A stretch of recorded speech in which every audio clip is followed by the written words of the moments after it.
এসেছেন আমাকে ভালোবেসে আসেন নাই, আল্লাহর কোরআনকে ভালোবেসে কোরআনের আকর্ষণে আল্লাহর আকর্ষণে ছুটে এসেছেন, ঠিক কিনা? সুতরাং যে মানুষগুলো এসেছেন সবাইকে শুরুতে আমার হৃদয় নিংড়ানো ভালোবাসা এবং আন্তরিক সালাম। আসসালামু আলাইকুম ওয়া রাহমাতুল্লাহি ওয়া বারাকাতুহু। কেমন আছেন আপনারা ভাই? সালামের জবাব শুনে মনে হইলো যে আমার উপরে মনে হয় বহুদিন আগের শত্রুতা আপনাদের আছে। এই শত্রুতার জেরে আজকে আপনারা আমার উপরে ক্ষিপ্ত হয়ে আমার সালামের জবাবটা ঠিক মতো দিলেন না। বিষয়টা কি এরকম কিছু আছে? আমি কি কাউকে কষ্ট দিয়েছি, খোঁটা দিয়েছি, আঘাত করেছি? তো সালামের জবাবের এই অবস্থা কেন? নবীজি বলছেন কিয়ামতের আগে আত-তাসলিমুল খাসা। প্রায় মাহফিলে আমি এই কথাটা বলি। একটা বড় আলামত হচ্ছে মুখ দেখে দেখে সালাম দিবে, আর জবাবটাও হচ্ছে মুখ দেখে। চেয়ারম্যান দেখলে সালাম দেয়, হুজুর দেখলে দেয়, একই মানুষ জীবনে কোনো রিক্সাওয়ালা ভ্যানওয়ালাকে সালাম দেয় না। কথা কন্যা খানা এই হাত তুলতে বললে অনেকে ধরা খাবে যে আমার জন্মের পর থেকে কোনো রিক্সাওয়ালা ভ্যানওয়ালাকে ফকির মিসকিনকে আমি সালাম দিইনি। এরা কি মানুষ? এরকম একটা ভাব কাজ করে, আমিত্বের ভাব যাকে বলা হয়। মানে পয়সা যদি আল্লাহ তাআলা একটু দেয়, যোগ্যতা একটু দেয়, কিছু মানুষ মানুষকে মনে করে, মানুষই মনে করে না। আগে আগে গরিব ছিল, মানুষকে মূল্যায়ন করতে, এখন দুইটা পয়সা হয়েছে, বাপ রে বাপ, রাস্তা দিয়ে হাঁটে যেন ভূমিকম্প হচ্ছে পায়ের নিচ দিয়ে। কথা কন ঠিক না? গোটা মনিরামপুর, যশোর, সারসা, বেনাপোল, আবার এই যে আপনাদের খাটোরা বাজার এলাকায় এরকম দুই একজন লোক একটাও নাই, আসেনি? নবীজি বলছেন আফসুস সালাম, সালামের প্রচার করো, ভালোবাসা যিনি বাড়িয়ে দেবেন তিনি কে? এলাকায় আল্লাহর নাম জোরে বললে কি গুনাহ হয় নাকি? তাহলে আল্লাহর নামটা এমন ভাবে বলবেন যেন বেলাপোলের ওই বর্ডার ক্রস করে মিনমিন সাংবাদিকের কানে পর্যন্ত পৌঁছায়, ওই সমস্ত ইস্কনের জঙ্গিদের কানে ঢুকে, ঠিক কিনা? আল্লাহর নামটা আস্তে বলবেন না, জোরে বলবেন ইনশাআল্লাহ। আরো জোরে বলেন ইনশাআল্লাহ। আল্লাহর নবী বলছেন তাসলিমুল খাসা, বেছে বেছে সালাম দিবে, জবাবটা হবে বেছে বেছে। আমি আসলাম, না হলে 20 জন সালাম দিয়েছেন, আমিও 2-1 জনকে দিয়েছি। কিন্তু সালামের একটা পাওয়ার আছে, আফসুস সালাম। সালামের প্রচার করো, ভালোবাসা আল্লাহ তাআলা বাড়িয়ে দেবেন। সুতরাং আপনারা প্রচার করবেন, আমরাও প্রচার করব। যাকে সামনে পাবো তাকে আগে সালাম দেব, ইনশাআল্লাহ বলেন। জবাবটা সুন্দর করে দেন তো, আসসালামু আলাইকুম ওয়া রাহমাতুল্লাহ। মাশাআল্লাহ মাশাআল্লাহ। আপনারা অনেকে বললেন ওয়া আলাইকুম সালাম, না, বলেন ওয়া আলাইকুমুস সালাম, বলেন। আর সালামটা আপনারা অনেকে এভাবে দেন, আসসালামু আলাইকুম, আসসালামু আলাইকুম, সালাম আলাইকুম, এগুলো ভন্ডামি, সালাম না, সুন্দর করে দেন, বলেন আসসালামু আলাইকুম। আমরা আর ভুল করব না ইনশাআল্লাহ। নিয়ে এসেছেন আমাদেরকে যিনি, তিনি কে? জোরে বলেন তো সুবহানাল্লাহ বলেন। একজন মানুষ প্রতিদিন 23,040 বার চোখের পাতা ফেলে। এই যে আপনি ফেলছেন, আমি ফেলছি, আপনি ফেললেন, 23,040 বার। ডাক্তারদের ভাষ্য অনুসারে বিনা চার্জে এই 23,040 বার চোখের পলক যিনি ফেলাচ্ছেন তিনি কে? তাকান, একটা হৃৎপিণ্ড আল্লাহ আপনাকে দিয়েছে, যে হৃৎপিণ্ডটা প্রতিদিন স্পন্দন দিচ্ছে প্রায় 1 লক্ষ বার। যেদিন আপনার হৃৎপিণ্ডের স্পন্দন ধরেন বন্ধ হয়ে আর খুললো না, সাথে সাথে আপনার নামের শুরুতে মরহুম বসে যাবে, মানুষ আপনাকে লাশ বলবে, লাশ। শেষ, জীবন প্রদীপ শেষ হয়ে যাবে। পেটের মধ্যে গরুর গোস্ত, মাছ, ডিম, দুধ একসাথে খাচ্ছেন, হজম কিভাবে হয়? এই পেটটার মধ্যে আল্লাহ রাব্বুল আলামিন প্রতিদিন 2 থেকে 2.5 লিটার অ্যাসিড উৎপাদন করে, যে অ্যাসিডটা আপনার খাবারটাকে হজম করছে, বলুন সুবহানাল্লাহ। বেঁচে থাকার জন্য একজন মানুষের অক্সিজেন প্রয়োজন প্রতিদিন 1.4 কিউবিক মিটার, যেটার বর্তমান বাজার দর হচ্ছে প্রায় 24,000 টাকা। যদি হসপিটাল থেকে অক্সিজেন কিনে ব্যবহার করতেন, তার মানে 1 মাসে আল্লাহর কাছ থেকে ফ্রি অক্সিজেন নিয়েছেন প্রায় 7 লক্ষ টাকার। সুবহানাল্লাহ। বাড়িতে যে বলেন আমার কিউরিসিটি জন্মালো, তাহলে 60 বছর হায়াত পাইলে একজন মানুষ অক্সিজেন ব্যবহার করেছে আল্লাহর কাছ থেকে কত টাকার? হিসাব করে পাইলাম 54 কোটি টাকার। আল্লাহু আকবার। খাটুরার মানুষ এবার বলেন এই জমিনটার মালিক কে? আসমানের মালিক কে? অক্সিজেন দিচ্ছেন কে? খাবার দিচ্ছেন কে? আল্লাহর জমিন ব্যবহার করে, অক্সিজেন ব্যবহার করে, আসমান ব্যবহার করে, আল্লাহর জমিন, আল্লাহর গোলামি ছাড়া কোন মানুষের নেতার গোলামি মুসলমান করতে পারে না, ঠিক কিনা? গোলামি হবে একমাত্র কার? সবাই একমত? তাকান, নবীজি বলেছেন কিয়ামতের আগে মসজিদে মুসল্লি বাড়বে, ইমানদারের সংখ্যা কমবে। জুমার নামাজে মসজিদে মুসল্লি বাড়ছে, কিন্তু ইমানদারের সংখ্যা কমছে। কথা কোন ঠিক কিনা? বলবেন হুজুর কিভাবে? ইউসবিহুর রাজুলু মুমিনা ওয়া ইউমসি কাফিরা। সকালবেলায় থাকবে মুমিন, সন্ধ্যাবেলায় হয়ে যাবে কাফের। সন্ধ্যাবেলায় থাকবে মুমিন, সকালবেলায় হয়ে যাবে কাফের। হাজার হাজার বাংলাদেশি মুসলমান আছে যারা নামাজ পড়ে জানেনও না যে তার অন্তরে ঈমান নাই, সে টাটকা মুনাফিক মুশরিক। ঠিক কিনা?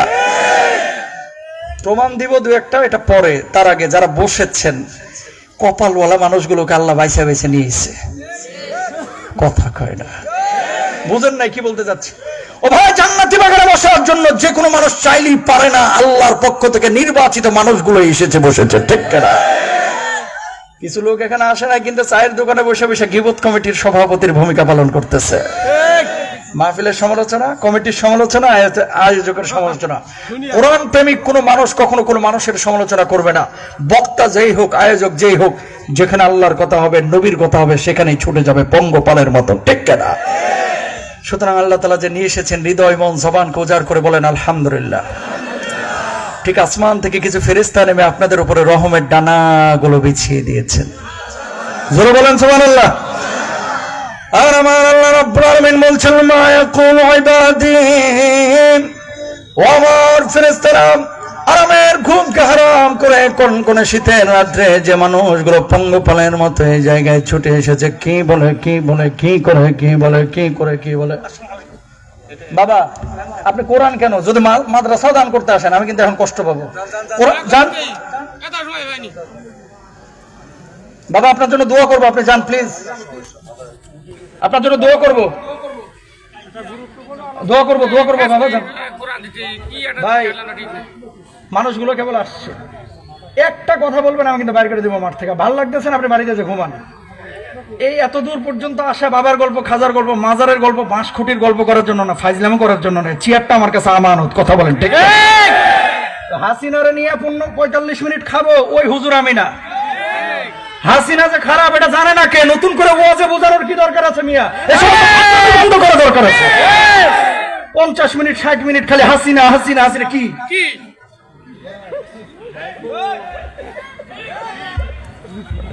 আরে ভাই, এই যশোর সাতক্ষীরা এই প্রবলেমটা বেশি হচ্ছে পুরো বাংলাদেশ। অবশ্যই আপনি গঠনমূলক সমালোচনা করবেন, ভুল কোরআনের আয়াত অনুযায়ী আপনি ধরায় দিবেন। মরারে মারস কে কয় লড়ে না কা। কথা বোঝেন নাই? বেটা বুকের পাটা থাকলে ওই সময় বলতি, এখন বয়ে কি হবে? বাংলাদেশ জামাত ইসলামের আমির সাহেবের সরাসরি আমাদেরকে নির্দেশ করেছে যে মাহফিলগুলোতে কোনো দলীয় ভাবে, পাক্ষিক ভাবে কোনো মানুষকে কোনো কথা আঘাত করবেন না। কারণ এই মাহফিল, এখানে আওয়ামী লীগ আছে, এখানে বিএনপি আছে, জাতীয় পার্টি আছে, জামাত আছে, সমস্ত মানুষকে কেন্দ্র করে মাহফিলের আয়োজন করা হয়েছে। ঠিক? আপনি যখন বিএনপি কে গালি দিবেন, আওয়ামী লীগকে গালি দিবেন, অমুককে গালি দিবেন, তমুককে গালি, মানুষগুলো কি গালি শোনার জন্য 30 কিলোমিটার দূর থেকে আসছে? আপনাদের কাছে রিকোয়েস্ট করবো, প্লিজ সামনে বছর থেকে এই জিনিসগুলো খেয়াল করবেন। আমি হই বা অন্য কেউ যে হোক, অবশ্যই মাহফিলে হুঙ্কার হবে, গর্জন তর্জন হবে। 45 মিনিট 50 মিনিট খালি এই গালি, খালি গালি, খালি। ওবায়দুল কাদের নিয়ে গান গায়ে 15 মিনিট খেয়ে ফেলে। কথা বলেন না কেন? খবরদার এগুলো করবেন না। মনে রাখবেন, এই চেয়ারটা এখন আমার কাছে আমানত। এটা কি? জোরে বলেন কি? টাকা পয়সা খরচ করে ঢাকা থেকে ভাড়া করে নিয়েছেন, এই ফাউল আলাপ করার জন্য না, কিছু মেসেজ নেওয়ার জন্য। ঠিক না? আল্লাহ আমাদেরকে সহজ করো, কষ্ট নিয়েন না। আপনাদের এই অঞ্চলটা, কারণ পুরো বাংলাদেশ তো চষে বেড়াচ্ছে, আমরা তো দেখি। কিছু মানুষ সংগঠনের কথা বলে, আমরা সংগঠনের কেন্দ্রের সাথে আমাদের সরাসরি হাত, যেখানে স্পষ্ট বলা আছে কোরআনের দাওয়াত দেন, আল্লাহর জমিনে আল্লাহর দিন কায়েমের মেসেজ দেন। কখনো ব্যক্তি আক্রমণ, আমিরে জামাতকে কখনো দেখেছেন কোনো ব্যক্তির নাম নিয়ে সমালোচনা করতে? তা আপনি ওর চাইতে বেশি ইসলাম বুঝেন নাকি? আপনি বেশি বুঝেন। আপনারা বক্তাকে বলে দিবেন, শুধু এখানকার না, প্রত্যেকটা এলাকায়, বিশেষ করে আপনাদের এলাকাগুলাই, যে ভাই গান টান এগুলো যা আছে ওগুলো অন্য সময় বলেন, এখানে এই সুসুরি দেওয়ার কোনো দরকার নেই। হাসিনা এখন নাই, ও পালায় গেছে, এটা তো সবাই জানে। এই 45 মিনিট এখানে ওয়াজের কিছু নাই। আল্লাহ বুঝদান করুক, আমিন বলেন, আরো জোরে বলেন। আর এই সাইডে কোনো কথা বলবেন না, এখন সাইডে কোনো কথা বলবেন না, প্লিজ কোনো কথা বলবেন না। ভাল লাগতেছে না, বাড়িতে চলে যান। এখানে মাইক ম্যান থাকলে আমি যে ওয়াজ করবো, 1 লাখ মানুষ থাকলে সে ওয়াজ করবো। আল্লাহ তৌফিক দান করুক, আমিন বলেন। তো যেখানে কথা বলতেছিলাম, কোরআন শরীফ দান করছে, দোয়া করে দেবো ইনশাআল্লাহ। কোথা থেকে বলছিলাম? দেখছেন কনসালটেশন ব্রেক হয়েছে। বলতেছিলাম যে আল্লাহ সুবহানাহু ওয়া তাআলা নির্বাচিত মানুষগুলোকে বেছে বেছে এই জান্নাতি বাগানে কবুল করেছেন। জোরে বলেন সুবহানাল্লাহ। ঠিক এই মুহূর্তে আসমান থেকে কিছু ফেরেশতা নেমে রহমের ডানাগুলো আপনাদের উপরে বিছিয়ে দিয়েছেন। আর আল্লাহ কি বলছেন? মা ইয়াকুলু ইবাদি, আমার ফেরেশতারা আরামের ঘুমকে হারাম করে দুনিয়ার সব কাজ কর্ম বর্জন করে যে মানুষগুলো কোরআনের ময়দানে পঙ্গপালের মতো ছুটে এসেছে, কি করে কি বলে, কি করে কি বলে, কি করে কি বলে, ফেরেশতারা তখন বলেন আল্লাহ, এই মানুষগুলো কোরআনের আকর্ষণে আল্লাহ দুনিয়ার সব কাজ কর্ম বর্জন করে, দুনিয়ার সমস্ত ব্যস্ততাকে বর্জন করে কোরআনের ময়দানে পঙ্গপালের মতো ছুটে এসেছে। এই মানুষগুলো কোরআনের কথা শুনছে, কোন কোন শীতের মধ্যে মাটির উপরে বসে আছে, আল্লাহ আপনার জিকির করছে। আল্লাহ রাব্বুল আলামিন তখন বলেন ও আমার ফেরেশতারা, এই মানুষগুলো কি কখন আল্লাহ রাব্বুল আলামিন দেখছে? ফেরেশতারা তখন বলে আল্লাহ, এই মানুষগুলো কখন আল্লাহরে দেখে নাই। আল্লাহ রাব্বুল আলামিন তখন বলেন, এই মানুষগুলো যদি আল্লাহ রাব্বুল আলামিনকে দেখতো তাহলে কি করতো? আল্লাহ আপনার গোলামি, আপনার দাসত্ব বেশি বেশি করতো। আল্লাহ রাব্বুল আলামিন তখন বলেন মা ইয়াসআলুনি, এই মানুষগুলো আমার কাছে কে যায়, আমার কাছে কে যায়? ফেরেশতারা বলে আল্লাহ, এই মানুষগুলো আপনার কাছে জান্নাত কামনা করে, এই মানুষগুলো আপনার কাছে জাহান্নামের আযাব থেকে মুক্তি চায়। এবার আল্লাহ রাব্বুল আলামিন বলেন উশহিদতুকুম গাফারতু লাহুম, ও ফেরেশতারা তোরা সাক্ষী থাক, দুনিয়ার সব কাজ কর্ম বর্জন করে যে মানুষগুলো কোরআনের ময়দানে পঙ্গপালের মতো ছুটে এসেছে, আমি আল্লাহ রাব্বুল আলামিন ওই মানুষগুলোর জীবনের গুনাহ খাতাগুলি মাফ করে দিলাম। জোরে বলেন না সুবহানাল্লাহ। ক্ষমার জন্য থাকবো না ইনশাআল্লাহ, 1-1.5 ঘন্টা আছে রে। কে কে থাকবো হাতটা তুলে দেখি, একটু তাকে তুলে দেখি। লিল্লাহি তাকবীর, আর জোরে বলেন লিল্লাহি তাকবীর। হাতটা নামান। সূরা বাকারা আয়াত নাম্বার 245 কি বলেছেন আল্লাহ তাআলা? দুনিয়ার জিন্দেগিতে বিপদে পড়ে নাই জীবনে এরকম কোনো মানুষ নাই। কথা কয় না? ফ্ল্যাশ বন্ধ করো, ফ্ল্যাশ জ্বালাবে না। এখানে একজন মানুষ যদি হাত তুলে দেখাইতে পারে যে হুজুর আমার জীবনে কোনো বিপদ নাই, জানতে হবে যে এটা আসল মুনাফিক, মানে মুমিন না, এটা আবু জাহেলের খালাতো ভাইটাই হইতে পারে। ঠিক কিনা? পৃথিবীর বুকে সবচেয়ে বেশি ভালোবেসেছেন আল্লাহ রাব্বুল আলামিন আমাদের পেয়ারা নবীকে। সেই নবীকে আল্লাহ তাআলা তায়েফে রক্তাক্ত করেছেন, সেই নবীকে আল্লাহ উহুদে রক্তাক্ত করেছেন, সেই নবীকে আল্লাহ রক্তাক্ত না করে আল্লাহর জমিনে আল্লাহর দ্বীন কায়েম করে দিতে পারতেন। ঠিক কিনা? কেন রক্তাক্ত করেছেন? বাংলার জমিনে আলেমদের উপর অত্যাচার হয়েছে, নির্যাতন হয়েছে, জুলুম হয়েছে, জেল হয়েছে, ফাঁসির কাস্টে আলেমরা গিয়েছে, জনপ্রিয়তা কমে নাই, জনপ্রিয়তা বাড়ছে। কথা বলেন ঠিক কিনা? ঠিক। জনপ্রিয়তা কি কমছে? গ্রহণযোগ্যতা কমছে না বাড়ছে? অপরাধী পালায়, কিন্তু যারা মুজলুম, যারা আল্লাহর পক্ষে থাকে, যারা নবীর পক্ষে, কোরআনের পক্ষে থাকে, তারা কখনো পালায় না। কারণ দুনিয়ার জিন্দেগিতে যদি আমার মৌত হয়ে যায়, সেই মৌতটা হবে শাহাদাতের মৌত। ঠিক কিনা? কে ভাইরা আমার, এখানে যে যুবকরা আপনারা বসে আছেন, ম্যাক্সিমাম যুবক। এই আয়াতে কারিমায় আল্লাহ রাব্বুল আলামিন যুবক এবং বৃদ্ধদেরকে একটা না দুইটা মেসেজ দিয়েছেন। কি মেসেজ? তাকান। ম্যাক্সিমাম যুবকদেরকে আপনারা অনেক সময় হতাশার গল্প শোনান। এই জামানায় খেয়াল করে দেখেন, সারাদিন ফেরি লয়ে ঘুরে, সারাদিন মোবাইলে খালি টিপাটিপি করে, গেম খেলে, এই করে সেই করে। অনেক যুবকদেরকে আপনারা হতাশার গল্প শোনান যে এদের দিয়ে কিচ্ছু হবে না। কে বলেছে? এই যুবকরাই জেগেছিল বিধায় 16 বছরের জুলুমের অবসান হয়েছিল। ইনশাআল্লাহ আগামীতে এই যুবকরাই জাগবে। আমার বাংলার জমিনে জাগলে কালেমার পতাকা উড়বে, কেউ ঠেকা রাখতে পারবে না। ঠিক করে মুসলমান।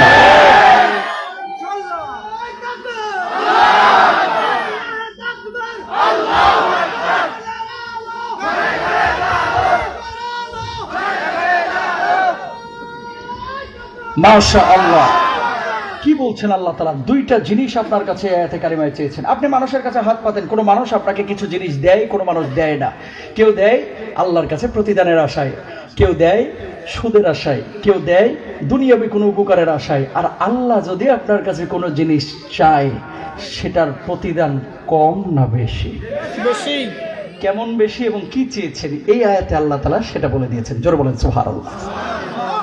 আবার আল্লাহ রাব্বুল আলামিন বলছেন কি, খেয়াল করেন, মাদাল্লাযী ইউকরিদুল্লাহা করদান হাসানান ফায়ুদাইফাহু লাহু আদআফান কাসীরা ওয়াল্লাহু ইয়াকবিদু ওয়া ইয়াবসুতু ওয়া ইলাইহি তুরজাউন।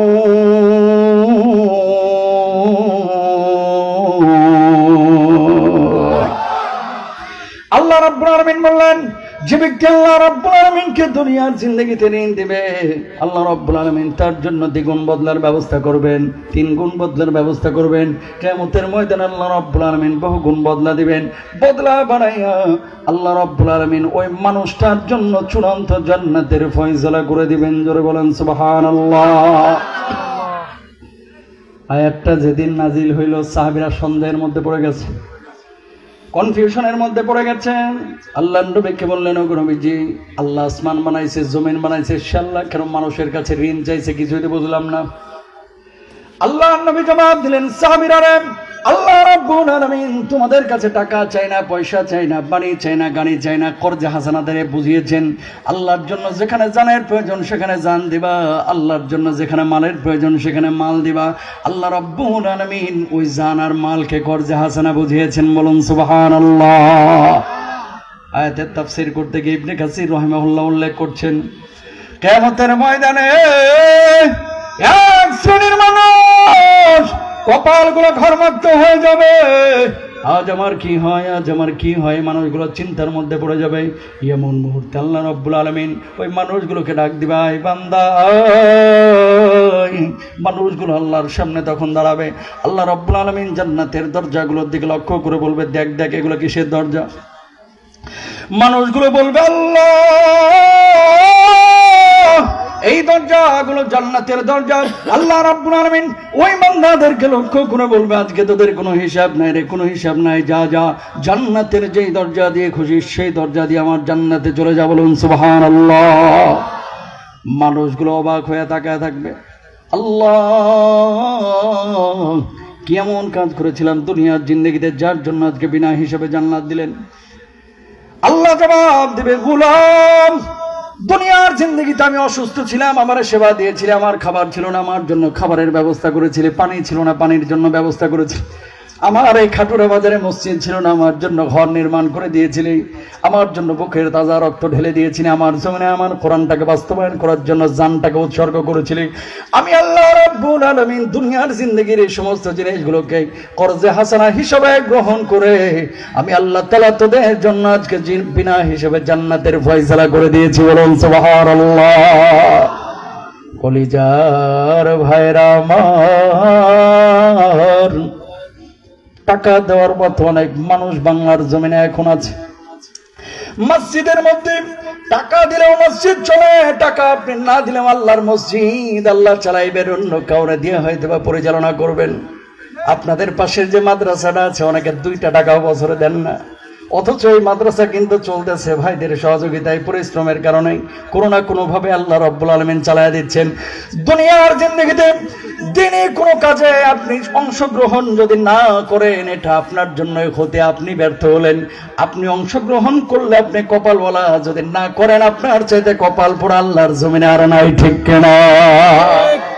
মসজিদগুলো আপনি টাকা না দিলে যে বন্ধ হয়ে রয়েছে, খাটুরা বাজার মসজিদ, কথা বলতে হবে কিন্তু, মাদ্রাসা বন্ধ হয়ে রয়েছে। আল্লাহর নবী হাদিসের মধ্যে বলতেছে, একজন অভুক্ত মানুষকে কেউ যদি খাওয়াইলো, যেন মানুষটাকে খাওয়াইলো না, খাওয়াইলো কারে? জোরে বলেন, কারে? তাকান, একজন মানুষকে 1 বোতল পানি দিয়ে সহযোগিতা করলেন, মুসাফিরকে। আল্লাহর নবী বলছে, পানিটা মুসাফিরকে দিল না, দিল কারে? সুবহানাল্লাহ। জোরে বলবেন না? একজন অসুস্থ মানুষের সেবা করলো, সে যেন মানুষের করলো না, করলো কার? মানুষের খেদমত করলে যদি আল্লাহর খেদমত হয়, আল্লাহর জমিনে আল্লাহর দ্বীনের জন্য যদি বুকের রক্ত কেউ ঢালে, তাহলে আল্লাহর খেদমত না, আল্লাহ রাব্বুল আলামিন যেন তার হয়ে যায়। ঠিক কিনা?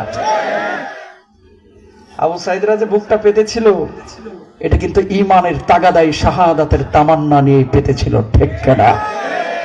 এই যে আয়াত, এই জামানায় টাকা দেওয়ার মানুষের অভাব নাই, কিন্তু জান দেওয়ার, বুকের রক্ত দেওয়ার মানুষের বড্ড অভাব, বড্ড অভাব। ঠিক কিনা?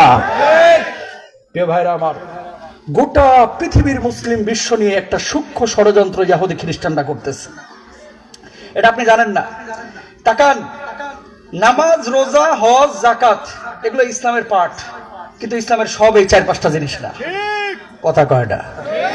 কথাগুলো কিন্তু কলিজার মধ্যে লিখে নিয়ে যাবেন আজকে যেগুলো বলবো।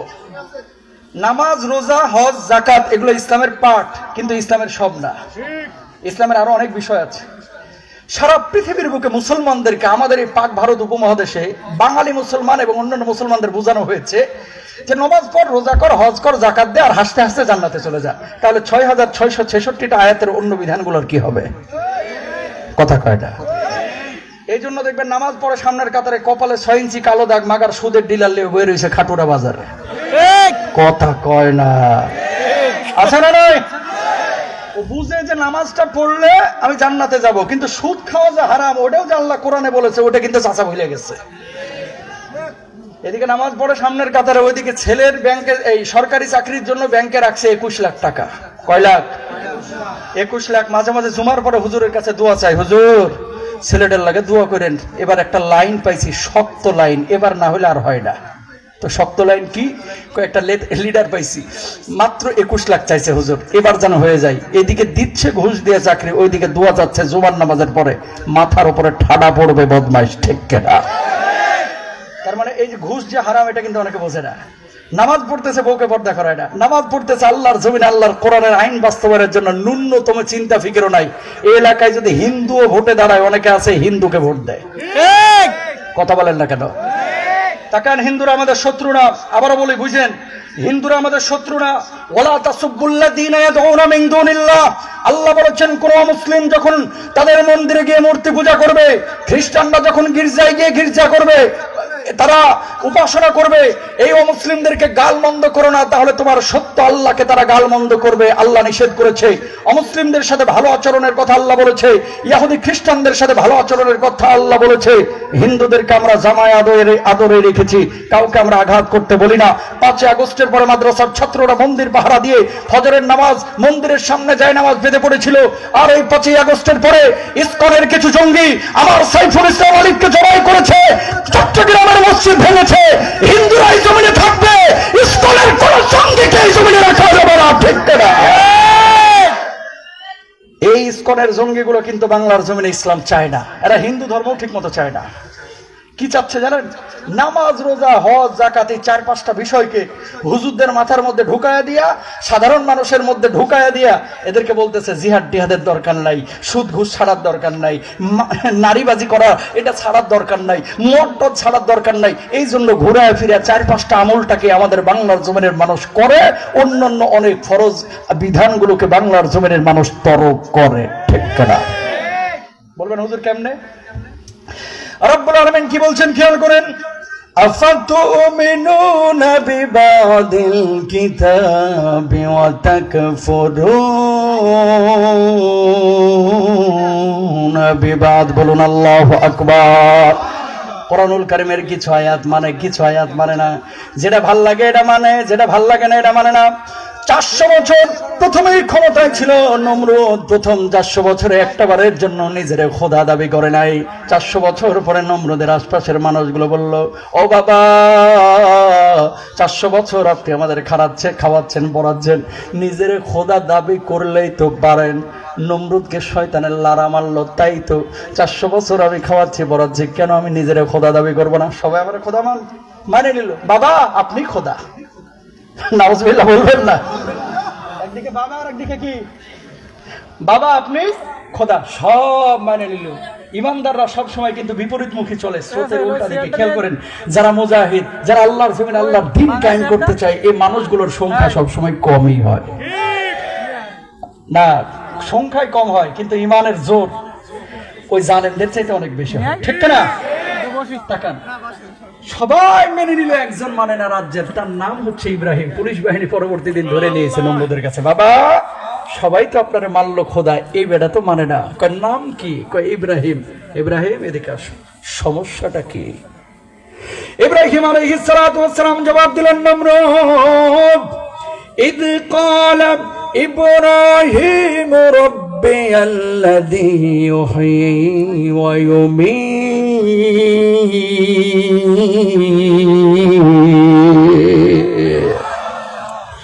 ইব্রাহিম আলাইহিস সালাতু ওয়াস সালাম জবাব দিলেন, নমরুদ আমার রব তিনি যিনি জীবন দান করেন, যিনি মৃত্যু দান করেন। নমরুদ জবাব দিল, ক্বালা আনা উহয়ি ওয়া উমীত, আমি জীবন দিয়ে মৃত্যু দান করি। ও নমরুদ, কিভাবে আপনি জীবন দান করেন, মৃত্যু দান করেন, একটু দেখেন না। সঙ্গে সঙ্গে জেলখানা থেকে দুইজনকে বের করা হলো। একজনকে জামিনে মুক্তি দেওয়া হলো, আর একজনকে হত্যা করা হলো। কয়, দেখো ইব্রাহিম, আমি জীবন দিলাম, আমি মৃত্যু দিলাম। সেই দিন হয়তো বা ইবলিসও ফিকফিকা হাসছিল, ঠিক না? মুচকে মুচকে হাসলেন ইব্রাহিম। এরপরে ইব্রাহিম বললেন, বুঝলাম তুমি কিভাবে জীবন দিয়েছো, মৃত্যু দিয়েছো। ও নমরুদ, দ্বিতীয় একটা কাজ যদি তুমি করে দেখাইতে পারো, তোমার উপরে ঈমান আনবো। কই, কি করতে হবে? বল দেখাবো, কিন্তু ঈমান না আনলে খবর আছে। কই, শুধু করে দেখাও, দেখো তোমার উপরে ঈমান আনি কিনা। নমরুদকে ইব্রাহিম বললেন, ক্বালা ইব্রাহিমু ফাইন্নাল্লাহা ইয়াতি বিশ-শামসি মিনাল মাশরিকি ফাআতি বিহা মিনাল মাগরিবি ফাবুহিতাল্লাযী কাফারা। বলুন আল্লাহু আকবার। নমরুদকে ইব্রাহিম বললেন, নমরুদ, প্রতিদিন পূর্ব দিক থেকে সূর্যটা ওঠে, পশ্চিম দিকে সূর্যটা ডুবে। কালকে পশ্চিম দিকে সূর্যটা তোল, পূর্ব দিকে সূর্যটা ডোবা। যদি দেখাইতে পারিস তোর উপর ঈমান আনবো। নমরুদের মধ্যে কোনো জবাব আসলো না। ফাবুহিতাল্লাযী কাফার, অস্বীকার করলো। জবাব দিল, আমার উপর ঈমান আনলে আনবে, না হলে জেলে আটকায় কিন্তু আগুনে নিক্ষেপ করবো। ইব্রাহিম নবী জবাব দিলেন, নমরুদ, কলিজার মধ্যে যে ঈমানকে জায়গা দিয়েছি, ওই ঈমান বের করতে পারবো না। তুই আগুনে পোড়ার, পানিতে ডুবার, জেলখানার মধ্যে আবদ্ধ কর। যে ঈমানকে অন্তরে জায়গা দিয়েছি, সেই ঈমান আমি কলিজা থেকে বের করতে পারবো না। বলুন আল্লাহু আকবার। জোরে বলেন না আল্লাহু আকবার। আগুনে নিক্ষেপ করা হলো। আমার তুরস্ক সফর ছিল 2 বছর, মনে হয় 2 বছর আগে। কুর্দিস্তান, সিরিয়ার তুরস্কের সীমান্তবর্তী এলাকা, যেখানে নমরুদের রাজত্ব ছিল।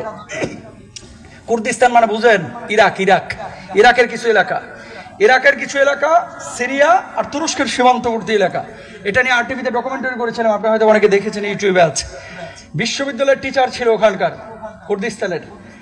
এই বড় বড় ভাই গ্লাস কাপ মাছ, এক একটা মানে 1 লাখ 1.5 লাখ মাছ হবে, একটা মাছেও কেউ হাত দেয় না। পানি এখনো ওইভাবেই আছে। বললাম, এই পানি মাছে হাত দেয় না কেন? কই, এই পানি সেই পানি যেটা ইব্রাহিম নবীর কুলনা ইয়া নারু কুনি বারদা ওয়া সালামান আলা ইব্রাহিম, আল্লাহ যা আগুনে বলছিল পানি হয়ে যাও, সেই পানি এখন পর্যন্ত আল্লাহ রাব্বুল আলামিন আলামত হিসেবে রেখে দিয়েছেন। জোরে বলেন সুবহানাল্লাহ। হাত দিলে মাছগুলো এসে ওঠে। তো মাছগুলো কোথা থেকে আসলো? ওদের বক্তব্য, এগুলোতে ইতিহাস। আগুন তো পানি হয়েছিল, কিন্তু মাছগুলো আসলো কোথা থেকে? লাকড়ি যেগুলো নমরুদ ব্যবহার করেছিল, আল্লাহ তাআলা ইশারা করেছিল, এই লাকড়ি, আগুন পানি হইলো, তোরা হবে কি? আল্লাহ মাছটা বানায় দেন না আমাদেরকে। দিছে আল্লাহ মাছ বানায়, লাখ লাখ মাছ, একটা মাছও কেউ ধরেও না, খায়ও না। হাতটা বাড়াই দিই, মাছ এসে আপনার হাতে উঠে বসে থাকবে। আল্লাহু আকবার বলেন। ইব্রাহিমের নাম পৃথিবীতে আছে না নাই? 200 কোটি 250 কোটি মুসলমানের কলিজার মধ্যে লেখা আছে। শ্রদ্ধার সাথে মানুষ ভালোবেসে দরুদ পড়ে নামটাকে তার নেয়। আল্লাহুম্মা সাল্লি আলা মুহাম্মদ, আল্লাহুম্মা বারিক আলা মুহাম্মদ ওয়া আলা আলি মুহাম্মদ কামা বারাকতা আলা ইব্রাহিম। এই একটা নামাজও ইব্রাহিমের নাম ছাড়া নাই, ঠিক না? জোরে বলেন ঠিক না? ইব্রাহিমের নাম 5 ওয়াক্ত নামাজে নিচ্ছে, আর আবু জাহেল নমরুদের নাম নেওয়া তো দূরের কথা, যদি বাংলাদেশে থাকতো পেশাব করে ওরে ভাষায় দিল্লি পাঠায় দিত, ঠিক না? তাহলে দেখেন, যারা জালেম তাদের পরিণতি হয় ওই নমরুদের মতোই, ঠিক না?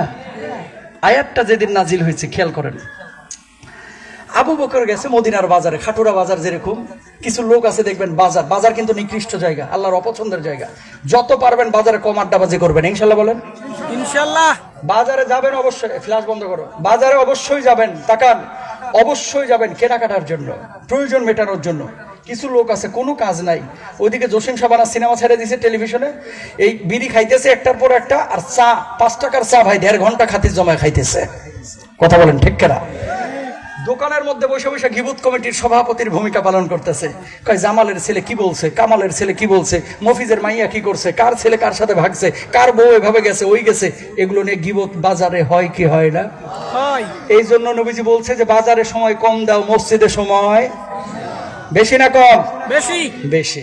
বাজারে গিয়েছে আবু বকর কিছু কেনাকাটা করার জন্য। কোনা থেকে ইহুদি বলতেছে, কি গো আবু বকর, তোমাগো আল্লাহ নাকি সব বানাইছে, আল্লাহ দেখি মানুষের কাছে ঋণ চায়, তার মানে বুঝার বাকি নাই, তোমার আল্লাহ একটা ফকির, তোমার আল্লাহ একটা মিসকিন। জোরে বলেন নাউজুবিল্লাহ।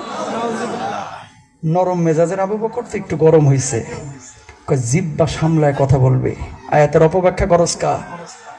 আবার বলতেছে তোমার আল্লাহ ফকির, দ্বিতীয়বার যেমনি বলছে আরেকটু গরম হয়েছে, তৃতীয়বার যেমনি ইহুদি বলছে এবার যাইবি কই কলারটা ধরে ঠাস করে ডান হাতটা তুলে ইহুদির গালে থাপ্পড় বসায় দিছে। আল্লাহু আকবার বলো। এবার ইহুদি গালের মধ্যে হাত দিয়া আল্লাহর নবী বিশ্বনবী সাল্লাল্লাহু আলাইহি ওয়াসাল্লামের বাড়ির দিকে দিলেন দৌড়। যাওয়ার পরে বললেন, ওগো মুহাম্মদ সাল্লাল্লাহু আলাইহি ওয়াসাল্লাম, কি শেখান আপনি, কি শেখান সাহাবীদেরকে, কি শেখান? কয় কি হয়েছে? কয় আপনার সাহাবীরা তো ইহুদি ধরে ধরে মারছে। কে মারছে তোমারে? কয় আপনার আবু বকর মারছে। আল্লাহর নবী বললেন, আমি বিশ্বাস করি না, আমি বিশ্বাস করি না আমার আবু বকর অন্যায় ভাবে কাউরে মারতে পারে না, অন্যায় ভাবে কাউরে মারতে পারে না। ডাকেন আপনার আবু বকর আমার মারছে কিনা। আল্লাহর নবী আবার ডাক দিলেন, আবু বকর কি শুনলাম তোমার ব্যাপারে, তুমি নাকি ইহুদিরে মারছো। আবু বকর জবাব দিলেন, ইয়া রাসূলুল্লাহ, এমন একটা অন্যায় করেছে যে অন্যায়ের কারণে তারা আমি মারতে বাধ্য হয়েছি। সে অন্যায় করেছে এমন একটা অন্যায়। কয় কি অন্যায়? গতদিন যাই একটা নাজিল হয়েছে, আয়াতের অপব্যাখ্যা করে একবার না দুইবার না তিনবার আমার আল্লাহ রাব্বুল আলামিনকে ফকির বলে গালি দিয়েছে, এই জন্য মারছে। ওগো নবীজি, ও যদি আমার গালি দিত আমি কিচ্ছু বলতাম না, আমার বাপ মারে গালি দিলেও কিচ্ছু বলতাম না, কিন্তু আমার সামনে আমার আল্লাহ রাব্বুল আলামিনকে কেউ গাল বন্ধ করবে, আমি তো হাত গোটায় বসে থাকতে পারি না। আল্লাহু আকবার। আল্লাহ নবী বললেন, কিরে ইহুদি, কেন আমার আল্লাহ রাব্বুল আলামিনকে গাল বন্ধ করেছিস? আপনার আবু বকর মিথ্যা কথা বলছে, আপনার আল্লাহকে গাল বন্ধ করি নাই, আপনার আবু বকর মিথ্যা কথা বলছে। আল্লাহর নবী বললেন, আবু বকর কি গো মিথ্যা কথা কেন বললাম? আবু বকর জবাব দিলেন, ওগো নবীজি, ঈমান আনার পর থেকে আবু বকরের জবান দিয়ে কোনোদিন মিথ্যা কথা বের হয় নাই, কোনোদিন মিথ্যা কথা বের হয় নাই। আমি সত্য কথা বলছি, ইহুদি মিথ্যা কথা বলতেছে। আল্লাহর নবী এবার বললেন, কিরে ইহুদি, তুই নাকি মিথ্যা কথা বলিস? বিপদে পড়ে গেছে নবীজি, চিন্তা করছেন যদি বিচার না করে গোটা মদিনায় ছড়ায় দিবে ইহুদি। আল্লাহর নবী নিজের গোত্রের লোক দেখে বিচার করে নাই, ঠিক কিনা? এবার আল্লাহর নবী বললেন, আবু বকর, আল্লাহ রাব্বুল আলামিনকে যে গাল মন্দ করেছে ওই জায়গায় কি কোনো সাক্ষী ছিল নাকি? আল্লাহর নবী কোনো সাক্ষী ছিল না, আমি ছিলাম আর ছিল ইহুদি। আল্লাহর নবী বললেন, আবু বকর কিছু মনে করো না, আমি তো বিপদে পড়ে গেছি ইহুদির কারণে, যেহেতু বিচার দাবি করছে। তুমি মানলাম সত্য বলেছো, কিন্তু যেহেতু সাক্ষী নাই, যেভাবে তোমার থাপ্পড় মেরেছে, সেই যেভাবে তুমি থাপ্পড় বসিয়েছো সেইভাবে একটা থাপ্পড় মেরে দেখ, শোধবোধ হয়ে যাক। আবু বকর জবাব দিলেন, ইয়া রাসূলুল্লাহ, আল্লাহ রাব্বুল আলামিনকে গালমন্দ করেছে এজন্য আমি তারে মারছি। এটা যদি আবার অন্যায় হয়ে থাকে, ইহুদি আমারে থাপ্পড় কেন, আমার জীবনটাও যদি নিয়ে চলে যায়, আল্লাহর কসম আবু বকরের কলিজার মধ্যে বিন্দু মাত্র কষ্ট থাকবে না। বলুন আল্লাহু আকবার। আল্লাহর নবী বলছেন, ইহুদি এদিকে আয়, যেভাবে থাপ্পড় মেরেছে সেইভাবে একটা থাপ্পড় মেরে দে। ইহুদি এবার রেডি হচ্ছে, আজকে তোর একদিন কি আমার একদিন। থাপ্পড়টা বসাবে, আর শাহজিমে গ্রিন সিগন্যাল চলে গেছে। সুবহানাল্লাহ বলেন না? আর শাহজিমে আছেন কে? আল্লাহ। আরো জোরে। জিবরিল আমিন। আল্লাহ রাব্বুল আলামিন ডাক দিয়ে বললেন, জিবরিল আমিন, মুহূর্তের মধ্যে আমার হাবিবের কাছে গিয়ে হাজির হয়ে যার, যে বল খবরদার খবরদার, ইহুদির হাত যেন আবু বকরের গালে স্পর্শ না করে। সাক্ষী খুঁজছিল, আবু বকরের পক্ষে দুনিয়ার কোনো সাক্ষীর প্রয়োজন নাই, আমি আল্লাহ রাব্বুল আলামিন আর শাহজিম থেকে আবু বকরের পক্ষে নিজেই সাক্ষী হয়ে গেলাম। আবু বকরের পক্ষে সাক্ষী হলেন কে?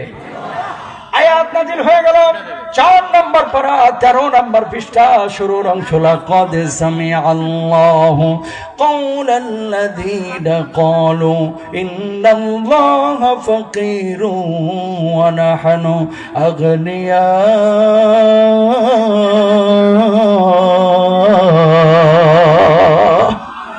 জোরে বলেন আল্লাহু আকবার।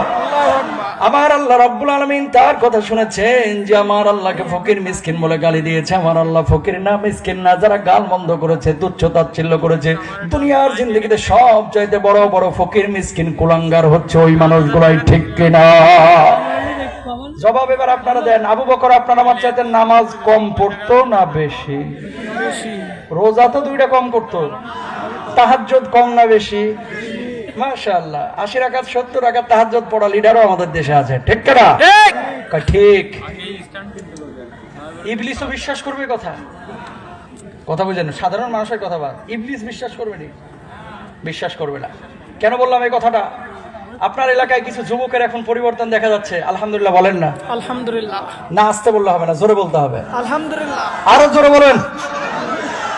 আগে মমতাজরে নিয়ে গান করতো, এখন যুবকরা মিজান আজহারিকে নিয়ে পুলের হাটে মাহফিল করে। ঠিক?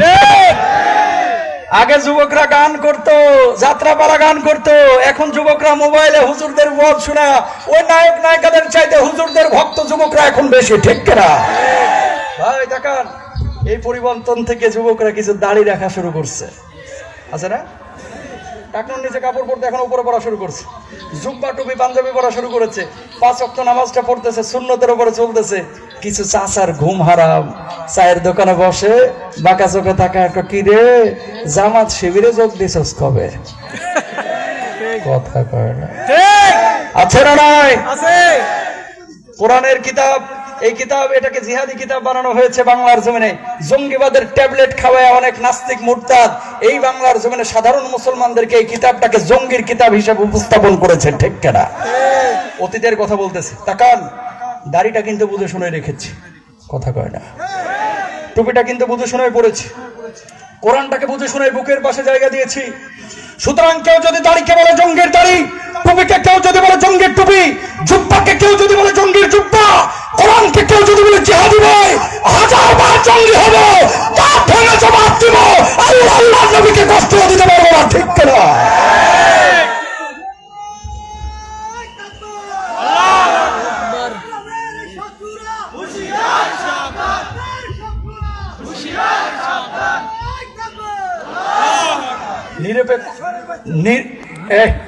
নিরপেক্ষ কথা বলবেন। তাকান, যদি যুবকরা পরিবর্তন হয় আপনাদের এলাকার জন্য ভালো না খারাপ?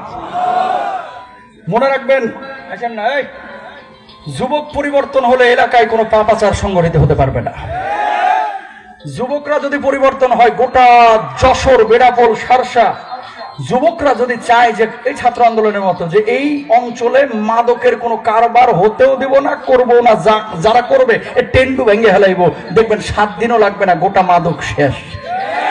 কথা বলেন ঠিক কিনা? তো যুবকরা যদি ইসলামে আসে, যুবকরা যদি কোরআনের পথে আসে, তাহলে লাভ শুধু যে হুজুরদের তা কিন্তু না, লাভ যে শুধু আল্লাহর তা কিন্তু না, লাভ কিন্তু খাটুরা বাজারের লোকদেরও। ঠিক কিনা? অনেক সময় লোকজন এসে আমাদেরকে বলে, হুজুর একটু পানি পড়া দেন তো, ছেলেটা কথা শুনে না। তো চাচা আপনি করেন কি? আপনারা তো কোনোদিন মসজিদে দেখি না। না, সময় পায় না নামাজ পড়া, নিজে নামাজ পড়ার সময় পায় না, বিড়ি খাইতে খাইতে ঠুটগুলা ভাই ওই কালা ইটের মতো বানা হেলাইছে। কথা বুঝেন নাই? নিজে খাচ্ছে বিড়ি, খাচ্ছে হারাম, খাচ্ছে সুদ, আর পানি পড়া নিয়ে হুজুরের কাছে ঘুরতেছে। হুজুর দোয়া করেন, পানিটা পড়ে দেন, ছেলেরা খাওয়ামো, আর ছেলে আব্দুল কাদের জিলানী হয়ে যাবে। এত সোজা না, তোমার ছেলে ওই মিনমিন সাংবাদিকের মতো দুষ্ট হবে, দুষ্ট। শোনা বলে ঠিক কিনা? এই সমস্ত জিনিসগুলা বন্ধ করতে হবে ভাই। যুবকদেরকে সমর্থন দেবেন ইনশাআল্লাহ, বলেন আরো জোরে বলেন। যুবক পরিবর্তন তো গোটা যশোর পরিবর্তন, যুবক পরিবর্তন তো গোটা রাষ্ট্র পরিবর্তন, যুবকরা পরিবর্তন তো এলাকা পরিবর্তন, যুবক পরিবর্তন তো গোটা সমাজ ব্যবস্থা পরিবর্তন হয়ে যাবে। ঠিক কিনা? কি করতে হবে? সারা পৃথিবীতে মুসলমানদেরকে নিয়ে কি ষড়যন্ত্র থাকার, ট্রান্সজেন্ডার এবং হচ্ছে rainbow flag, FIFA football federation, এরা যারা বিশ্বকাপ আয়োজন করে। 2034 সালের ফুটবল দায়িত্ব পাইছে সৌদি আরব। অনেকে নাচতে নাচতে কাপড় করে হেলাইতেছে আনন্দে। আল্লাহু আকবার, সুবহানাল্লাহ, সৌদি আরব বিশ্বকাপের আয়োজক, কি আলহামদুলিল্লাহ। তোর মাথায় ঠাডা পড়ুক বদমাইশ, কথা কন না কেন? বিশ্বকাপ আয়োজন সৌদি আরব করছে, এটা কি আমার নবীর জন্য সুসংবাদ? আমার আল্লাহর জন্য সুসংবাদ? না, বিশাল কিছু হয়ে যাবে। শুনেন, ফুটবল খেলা, এরকম ফুটবল বিশ্বকাপের আয়োজন করা, এই মদ, নারীবাজি, যে পরিমাণ জেনা ব্যভিচার হয়, এগুলো নিয়ে সৌদি আরবের মতো এই দেশে এই ধরনের আয়োজন, এটা কোনো মুসলমানের হৃদয় থেকে সাপোর্ট আসতে পারে না, পারে না, পারে না। ঠিক না? অথচ ওই দেশের আলেমরা পর্যন্ত এটার জন্য খুশি। জানেন এটা আপনারা? বোঝেন নাই মনে কি বলতে চাচ্ছি। ওই দেশের যারা বড় বড় আলেম, তারা এটার পক্ষে। ফুটবল বিশ্বকাপ হচ্ছে, সবাই না, সবাই না। আমাদের দেশে কিছু যেমন আলেম ছিল, হালুয়া রুটির আলেম, বিগত সময়ে ওর কাছে যাই নিয়ে যাবেন, জন্মদিনও জায়েজ, সুদও জায়েজ, ঘুষও জায়েজ, ও ঘোরা পেঁচা জায়েজ করবো, সুদ খায় না, ইন্টারেস্ট লয়, কথা কয় না। আছে না নাই? সৌদি আরবের কিছু আলেম এটার বিপক্ষে, তারপরেও এরা মুখ খুলতে পারে না। অনেক আলেম আছে এটার পক্ষে, ইউটিউবে ফেসবুকে এরা কথাও বলে। শুনেন, মুসলমান কেন মার খাবে না? নবীজি বলেছেন ইদা দহরাত তালাউন, অভিশাপের মাত্রা বাড়বে, আমার মুসলমান মার খাবে। অশারিবুল খুমুর, মদ পানের প্রবণতা বাড়বে, গোটা উম্মত মার খাবে। ওলাবিসুল হারির, চিকন চাকন পোশাক পরবে, গোটা উম্মত মার খাবে। যুবকরা আছে ইদানিং বাপের থেকে 5,000 টাকা নিয়ে যায় মার্কেটে জামা কিনতে, প্যান্ট কিনতে, জামা কিনে রং চটা, প্যান্ট কিনে কুত্তায় যেন কামড়ায় কামড়ায় ছিঁড়া রাখছে। কথা কয় না কেন? এখানে আসেনি, এখানে আছে আন্তর্জাতিক প্লেয়ার। ওলা বিশুল হারের টাকান চিকন চাকন কোন পোশাক আমরা পরিধান করব না, ইনশাল্লাহ বলেন না? ইনশাল্লাহ। নায়ক নায়িকা গায়ক গায়িকা আমাদের আদর্শ হতে পারে না। অনেক মা বোনেরা নিসাউন আরিয়াত, নবীজি বলছেন কিয়ামতের আগে এমন পোশাক পরিধান করবে, উপরে থাকবে পোশাক, ভেতরের আকার আকৃতি বোঝা যাবে, উটের পিঠের মতো খোপাগুলো বাঁধা শুরু করবে। এই জামানা চলতেছে, সেই জামানা। মেয়েরা পোশাক পরে, কি ঠান্ডা কি গরম, ভেতরের আকার আকৃতি বোঝা যায়। যুবকরা পোশাক পরে, ছেঁড়া ফাটা রং চটা পোশাক পরে সতর উন্মুক্ত হয়ে যায়। আর মেয়েরা অনেক সময় খোপা পরে, যেই খোপাগুলোকে উটের পিঠের মতো করে রাখে। মুসলমান এই জন্যই মার খাচ্ছে। নবীজি বলছে লা ইয়াকুনান্না মিন উম্মতি আকওয়ামুন, এইরকম কোন কাজ কর্ম যখন আমার উম্মত করবে আল্লাহর আযাব সে উম্মতের উপর আসবে। জোরে বলেন নাউযুবিল্লাহ। দরদের ভাইরা আমার, যেই কথা বলছিলাম, আল্লাহ রাব্বুল আলামিনের রাসূল রায় দিলেন আবু বকর, তোমার পক্ষে আল্লাহ সাক্ষী দিয়ে দিয়েছেন, যাও যাও যাও, তোমার বাড়িতে তুমি চলে যাও। বিচার শেষ হয়ে গেল, ইহুদি সেখান থেকে পালিয়ে গেলেন। বাপ ছিল মুসলমান, দাদা ছিল মুসলমান, আত্মীয় স্বজন ছিল মুসলমান। এই জন্য আমার দরদের ভাইরা, ইমানের কদর আমরা করতে জানি না। ইমান এনেছি, আল্লাহর জন্য জান দিতে পারি না, মাল দিতে আমরা সকলেই পারি। কয়েকদিন আগে আমার জর্ডান সফর ছিল, সেই জায়গায় মুতার যুদ্ধ যে চিঠিকে কেন্দ্র করে হয়েছিল, খেয়াল করে দেখেন ওই চিঠিটা দেখলাম। মুতার যুদ্ধ সেখানে সংগঠিত হয়েছিল। 1 লক্ষ কাফেরদের সৈন্য সংখ্যা ছিল, মুসলমানদের সৈন্য সংখ্যা ছিল মাত্র 3,000। জোরে বলেন কয় হাজার? আল্লাহর নবীর রাষ্ট্রদূতকে গাছের সঙ্গে বেঁধে একেবারে হত্যা করে ফেলা হলো। নবীজির কাছে সংবাদ আসলো, ইয়া রাসূলুল্লাহ, ইয়া হাবিবাল্লাহ, আপনার রাষ্ট্রদূতকে তো এরা হত্যা করে ফেলেছে। আল্লাহর নবীর মনটা খারাপ হয়ে গেল। নবীজির চোখ দিয়ে টপ টপ টপ টপ করে পানি পড়ছে, ফুপিয়ে ফুপিয়ে কাঁদতেছে। আল্লাহর নবী বললেন, সাহাবীরা রে, আমি আদেশ করলাম ওই মুতার প্রান্তরে তোমাদেরকে জিহাদ করতে হবে। মুসলমানদের সৈন্য সংখ্যা হচ্ছে মাত্র 3,000। কোন সাহাবী চিন্তার মধ্যে পড়ে গেলেন, 1 লাখ কাফের বেঈমানের সাথে মুসলমানরা কিভাবে যুদ্ধ করবে 3,000? আল্লাহর নবী জবাব দিলেন, ও সাহাবীরা, মুসলমান কখনো সংখ্যার জোরে জয়লাভ করে না, অস্ত্রের জোরে জয়লাভ করে না। মুসলমান জয়লাভ করে ঈমানের জোরে, ঈমানের জোরে, ঠিক কিনা? যায়েদ বিন হারেসাকে আল্লাহর নবী সাল্লাল্লাহু আলাইহি ওয়াসাল্লাম প্রথমে দাঁড় করালেন, যায়েদ দাঁড়াও, কালেমার পতাকার দায়িত্ব তোমারে দিলাম, কালেমার পতাকা নিতে পারবা কিনা? লাব্বাইক ইয়া রাসূলুল্লাহ, বুকে 1 ফোঁটা রক্ত থাকতে কালেমার পতাকাটাকে মাটিতে পড়তে দেব না। আল্লাহু আকবার। আব্দুল্লাহ বিন রাওয়াহাকে বললেন, এবার তুমি দাঁড়াও, ও যদি শহীদ হয় কালেমার পতাকার দায়িত্ব তোমারে নিতে হবে। ইয়া রাসূলুল্লাহ, আমিও রাজি আছি। 3 নম্বর আল্লাহর নবী দায়িত্ব দিলেন জাফর বিন আবি তালিবকে, তুমি দাঁড়াও। তিনিও দাঁড়াইলেন। আল্লাহর নবী বললেন, ওরা 2 জন যদি শহীদ হয় কালেমার পতাকার দায়িত্ব তোমাদেরকে নিতে হবে। 3 জন সাহাবী আল্লাহর নবী বিশ্বনবী সাল্লাল্লাহু আলাইহি ওয়াসাল্লামের কাছ থেকে দায়িত্ব বুঝে নিয়ে এবার জিহাদের জন্য প্রস্তুতি নিচ্ছেন। নবীজি ওই সৌদি আরব থেকে প্রায় 1,500 কিলোমিটার দূর, 1,500 না 1,300 কিলোমিটার দূরে হয়েছিল মুতার যুদ্ধ। মুতার যুদ্ধ কত কিলোমিটার? 1300। জর্ডান, সিরিয়া, লেবানন সীমান্ত, এই সীমান্তবর্তী এলাকায় হয়েছিল মুতার যুদ্ধ।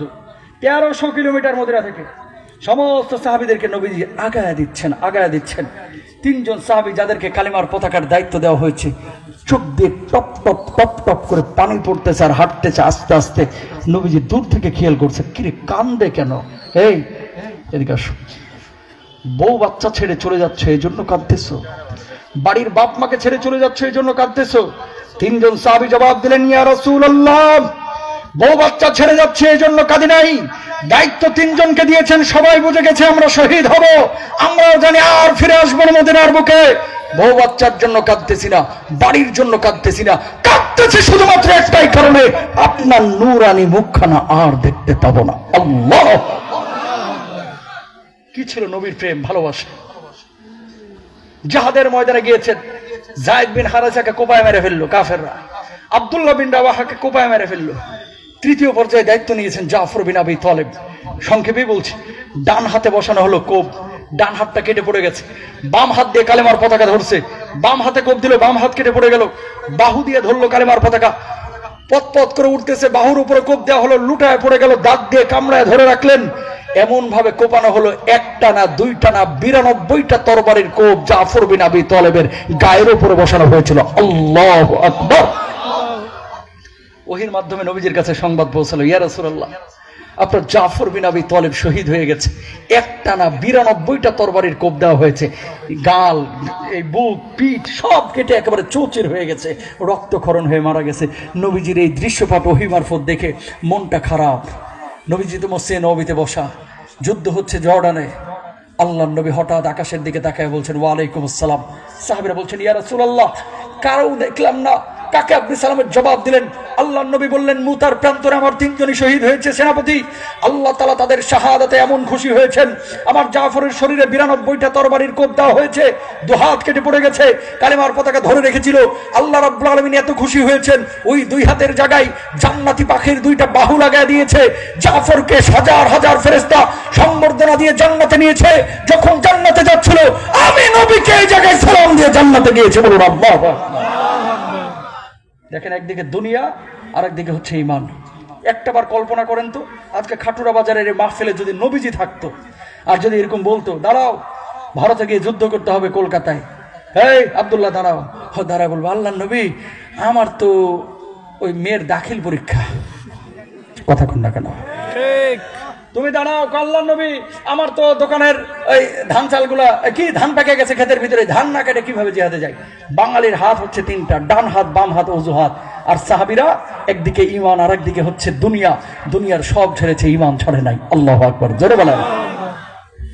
আমার নবী, আপনার নবী যেদিন মদিনায় আসলো মক্কা থেকে, পিচ্ছি 2টা পিচ্ছি আইসা নবীজির হাত ধরে এভাবে বলতেছে, কি গো, কোত্থেকে আইছেন আপনি? ছোট বাচ্চা আছে না, একটার বয়স 8 বছর আর একটার বয়স 10 বছর। অনেক সময় মুসাফির দেখলে ছোট বাচ্চারা যে তাকায়া থাকে, দাদা কোত্থেকে আইছেন? নবীজির কাছে এই বাচ্চা 2টা যে বলছে, আপনি কোত্থেকে আইছেন? আপনার নাম কি? আমার নাম মোহাম্মদ সাল্লাল্লাহু আলাইহি ওয়াসাল্লাম।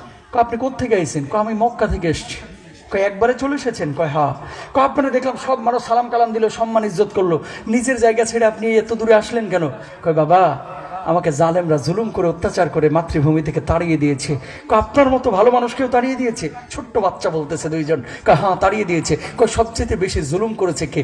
আবু জেহেল। আল্লাহ নবী বললেন, শোনো শোনো, আমার সবচেয়ে বেশি জুলুম করেছে, শত্রু যে বেশি, সে হচ্ছে আবু জেহেল, সে আমার উপর অত্যাচার বেশি করেছে। ছোট্ট 2 জন ভাই নবীজির কাছ থেকে বিদায় নিয়ে বাহির হয়েছে, একটা আরেকটা চোখের দিকে তাকায়, ভাই রে, কোনোদিন যদি আবু জেহেলরে পাইতাম, সেদিন ওর একদিন আমগো একদিন। আল্লাহু আকবার বলেন না। বয়স কত? একটার 8 আর একটার 10। কয়েকদিন পরে বদরের যুদ্ধের ডাক পড়ছে। কানা, ল্যাংড়া, লুলা, বোভা, অন্ধ, বধির যা আছে গোটা মদিনার প্রত্যেকটা বাড়ি থেকে যায় নবীজির কাছে হাজির। ল্যাংড়াইতে থুথুরা বুড়াও যায় হাজির। নবীজি তাকায় বলতেছে, কি গো, তোমরা কিসের জন্য আসছো? আল্লাহ নবী, বদরের যুদ্ধের জন্য সৈন্য খুঁজেছেন, সেনাবাহিনী খুঁজেছেন, ছাত্ররা যেমন খুঁজেছিল, আমার আল্লাহ নবী ওরকম খুঁজেছিলেন। ল্যাংড়া, লুলা, কানা, বোবা, মহিলা, যুবক সব এসে হাজির। আল্লাহ নবী বললেন, জিহাদের ময়দান আবেগের জায়গা না, শক্তি সামর্থ্যবান পুরুষদেরকেই কেবল জায়গা দেওয়া হবে। যারা ন্যাংরা বুবা তারা সব পাইবে, আসছো তোমরা বামে চেপে যাও। আল্লাহু আকবার। সিরিয়ালে দাঁড়াইছে, ওই 2 ভাই গিয়েছে বাড়িতে, যাওয়ার পরে দেখে মা কান্দে, দরজা নক করছে, মা বের হয়েছে। মা, কান্দেন কেন? বাবারে, প্রত্যেকটা ঘর থেকে একজন করে পুরুষ গিয়েছে। আজকে তোর বাপ যদি জীবিত থাকতো, তোর বাপটাও নবীজির কাছে হয়তো বা জিহাদের শরীক হওয়ার জন্য যাইতো। মা, আব্বা জীবিত নাই, কি হয়েছে? পারমিশন আমাদেরকে দাও, আমরা নবীজির সাথে জিহাদে যাইতে চাও। বয়স হচ্ছে 8 আর 10। আল্লাহু আকবার। মা কান্দা বন্ধ করে দিয়ে চোখের পানি মুছে বলতেছে, বাজান রে, এতদিনে মনে হচ্ছে পেটটা সার্থক হয়েছে, তোদের মতো 2টা সন্তানকে আমি আমার গর্ভে ধারণ করেছি। আল্লাহু আকবার বলেন না। নবীজির কাছে গেলেন, সব সাহাবীরা সিরিয়াল ধরে দাঁড়ানো। বড় ভাই বলতেছে, ছোট ভাই তুই পেছনে যা, 4-5 জনের পরে, আমি একটু সামনে থাকি 3 জনের পরে। 2 পায়ের উপরে আঙ্গুলে ভর করে একটু পাটারে উঁচু করে লম্বা হয়ে এভাবে দাঁড়াইছে। পায়ের পাতার উপরে ভর করলে একটু লম্বা হয় না ছোট মানুষ? নবীজি একবার চেহারার দিকে তাকাই, পায়ের দিকে তাকাই, বাবা কেন এসেছো? আল্লাহর নবী জিহাদে যাবো এই জন্য এসেছি। তুমি ছোট মানুষ, কি জিহাদ করবা? আবেগের জায়গা না, যাও বাড়িতে যাও, মায়ের কাছে যাও। আল্লাহর নবী কোন মায়ের কাছে যাবো? কই তোমার মায়ের কাছে যাও। কই মাই তো বিদায় দিচ্ছে। আল্লাহু আকবার, জোরে বলবেন না? আল্লাহু আকবার। আল্লাহর নবী কার কাছে যাবো? কই মায়ের কাছে। কই মাই তো বিদায় দিয়েছে, আল্লাহর নবী এই জন্য এসেছি। কই তোমার মা তোমার এই ছোট বয়সে ছেড়ে দিয়েছে? হ্যাঁ ছেড়ে দিয়েছে। আল্লাহর নবী চিন্তা করলেন, এই মা যেন তেন মা না, এই মা সোনার খনি জন্ম দেওয়ার মা, ঠিক না? নবীজি পাঠিয়ে দিলেন, যা তোর কবুল করা হইলো। বুড়া বুড়া মানুষ বাঁকা চোখে তাকায় রয়েছে, আমগো নিল না আর পিছিডারে নবীজি কি লেগে নিল? কথা বলার সুযোগ আছে? সুবহানাল্লাহ কোন না? আহা, 3 জন পরেই ছোটটা আইছে, বয়স কত? 8 বছর। কি তুমি কোত্থেকে আইছো? আল্লাহর নবী বড়টার ভাই, আমি ছোট। ওটার অনুমতি দিছি, তোমার অনুমতি নাই, বাড়িতে চলে যাও। কেন? ও অনুমতি পাইলে আমি পাবো না কেন? কয় মায়ের কাছে যাও। কয় মাই তো এখানে পাঠিয়ে দিছে। নবীজি বললেন, এই আবেগের জায়গা না, বাড়িতে যাও। 7 বছর 8 বছরের পিচ্ছি, তুমি কি জিহাদ করবা? আল্লাহর নবী পিচ্ছি বলেন না, ঝাল আমার বেশি আছে, বড়টা আমার লগে পারে না, লাগায় দেন কুস্তিতে, যদি না পারি আমার জিহাদে নিয়েন না। আল্লাহু আকবার বলেন না? কয় ছোট হইলো শক্তি আছে। নবীজি বলতেছে সত্যি নি? কয় হ্যাঁ। বড়টারে ডাকছে, এদিকে আয়, ছোটটার সাথে একটু লাগ দেখি। ছোটটা তো আসলেই পারবে না। কয় যেটা পারবে এটারে জিহাদে নেব। ছোটটারে যেমনি লাগাইছে, বড়টার কানে যেয়ে বলতেছে, ভাইরে জীবনও তো তোর লাগে পারতাম না। ফিস ফিস করে বলতেছে, ধাক্কাটা মারলে নিচে পড়বি, তোরে আমি যাইতে ধরবো, ভাব দিবি যে আমার শক্তি বেশি। আল্লাহু আকবার। দিছে যাতা, পড়ে গেছে। নবীজিকে ছোটজন তাকায় বলছে, ইয়া রাসূলুল্লাহ, পারমিশন কি আমি পাবো না? আল্লাহর নবী বলল, বড়টারও কবুল করা হয়েছে, তোরও কবুল করে নিলাম, চল জিহাদের ময়দানে যুদ্ধ হবে, খেলা হবে। আল্লাহু আকবার বলে। আল্লাহু আকবার। জিহাদে যাওয়ার জন্য পাগল হয়ে গেছে, পাগল। আর আমাদের রাষ্ট্রে নবীর স্বার্থ নিয়ে, আল্লাহর স্বার্থ নিয়ে যদি মিছিলে ডাকা হয়, অনেক পোলাপান একটা পটকা ফুটলে লুঙ্গি খুলে থেকে পালায় আসে। কথা কন না কেন? আবার বলে, ভয় করি না বুলেট বোমা। তুই তো পটকারেই ভাই, ভয়ে লুঙ্গি খুলে থেকে চলে এসেছিস, বুলেট বোমা আবার ভয় পাস না কেন? এরকম মুজাহিদ টাকান পিচ্ছি 2 জন গেছে বদরের ময়দানে, ছোট ছোট 2টা তরবারি নিয়ে, খালি ঘুরে এদিক সেদিক। পাইছে কারে? চাচারে, আব্দুর রহমান ইবনে আউফ রে। কারে? আব্দুর রহমান ইবনে আউফ। চাচা, আপনি মক্কার মানুষ, এই আবু জাহেল কোনটা গো? কথা বোঝেন নাই? প্রথমে টার্গেট 6, ছক্কা 4-6, খুচরা খাসরা কাফের মারে হাত নাপাক করতে যাচ্ছে না। আল্লাহু আকবার বলবেন না? চাচা, আপনি মক্কার মানুষ, আবু জাহেল তো আমরা জীবনে দেখিনি। ছোট 2 ভাই আইসি জিহাদের ময়দানে, আমরা আইসি মূলত তোমার সাইজ করার লাগে। চাচা, আবু জাহেল কোনটা? আমরা তো চিনি না। কই ও যে পাহাড়টা দেখতে পাচ্ছ, দেখো, তর্জন গর্জন দিচ্ছে। আবু জাহেল আবার তলোয়ার নিয়ে, যে সেনাবাহিনী সামনে আছে তো, সিকিউরিটি গার্ড। আয় কে আসবি, আজ খেলা হবে মনে করেন, একটু ভাব সামনে, যে একবারে কল্লা ফেলা দেবো, গর্দান আলাদা করে দেবো, বউ বাচ্চাকে একবারে শেষ করে ফেলবে, এই সেই খুব লেকচার মারতেছে। ভাতিজা, এই যে 2 চাচা, এই ছোট বাচ্চারে চাচাই বলতেছে, ওইটাই আবু জাহেল। 2 ভাই বলতেছে, কেমনে যাবো? চল দেখি, ফাঁক ফকর দিয়ে ঢুকা যায় কি। ভাই, ছোট 2 জন না, সিকিউরিটি গার্ড খেয়ালও করেনি, পায়ের ফাঁক ফুক দিয়ে কেমনে যেন ভিতরে ঢুকে গেছে। ঢুকার পরে তরবারি দিয়ে যে মারবে, হাতে পায় না। ছোট মানুষ না, বড়টাই কয়, ওপরে মেরে কি হবে, ঘোড়ার পা 2টা কাটতে দেয় না, তাহলেই তো খেলা খতম হয়ে যাইবে। আবু জাহেল্লা পড়বে, যা ঘটনার আমরা ঘটাবো। ওপরে না মেরা ঘোড়ার পায়ের উপরে কোপ দেওয়া হলো, ঘোড়া থেকে আবু জাহেল নিচে পড়েছে। আব্দুল্লাহ ইবনে মাসউদ কপালের চুলগুলোকে ধরে এইভাবে কল্লার উপরে দেওয়া হলো, দেহ থেকে মাথাটা আলাদা করে ফেললো। আল্লাহু আকবার। শেষ, আবু জাহেল ফিনিশ। বড় ভাইয়ের হাতের উপরে কোপ দেওয়া হয়েছে, হাতটা ঝুলে পড়ে গেছে, কেটে পড়ে যায় না, চামড়াটা হাতের সাথে লেগে আছে। এই হাত নিয়ে চামড়া দিয়ে ঝুলতেছে, কিভাবে সামনে আগায়। এটা নিয়ে তো যুদ্ধ করা যায় না, যুদ্ধ করা যায় না, যুদ্ধ করা যায় না। মাজ এই হাতটাকে বাম পায়ের নিচে রেখে টান দিয়া চামড়া ছিঁড়ে তারপরে কাটা হাত দিয়ে জিহাদ করেছে। বলুন আল্লাহ। সেই ইসলাম পেয়েছি আমরা। সুবহানাল্লাহ বলবেন না? জোরে বলেন না সুবহানাল্লাহ? আরো জোরে বলেন না সুবহানাল্লাহ? এমনি এমনি বাংলার জমিনে ইসলাম আসে নাই। এই ইসলাম এসেছে অনেক রক্তের বিনিময়ে। সেই অর্জিত ইসলাম নিয়ে যারা বন্ডামি করবে, তাদেরকে বাংলার জমিনের মুসলমান ছাড় দেবে না, ছাড় দেবে না। বেশি সময় নেব না, আর 15-20 মিনিট সময় দিবেন না? ইনশাল্লাহ দিবেন না? তাকান, আজকে মায়েরা সন্তান জন্ম দিচ্ছে, কিন্তু সন্তান সতের চাইতে অসৎ হচ্ছে বেশি। কথা কয় ঠিক। মা জিহাদের ময়দানে ছোট্টবেলায় ছেড়ে দিয়েছে, আর আমার মা বোনদের পেট থেকে আল্লাহর ওলি কেন বাইর হচ্ছে না? কারণ একটাই, সারাদিন সিনেমা নিয়ে পড়ে থাকে, সারাদিন মোবাইলে চ্যাটিং ফ্যাটিং ফেসিং নিয়ে পড়ে থাকে। ঠিক কেনা? মহিলা প্যান্ডেল আছে আছে না? আমি মা বোনদেরকে বলবো কয়েকটা কথা, প্লিজ। আপনার পেটটা হচ্ছে একটা স্বর্ণের খনির মতো।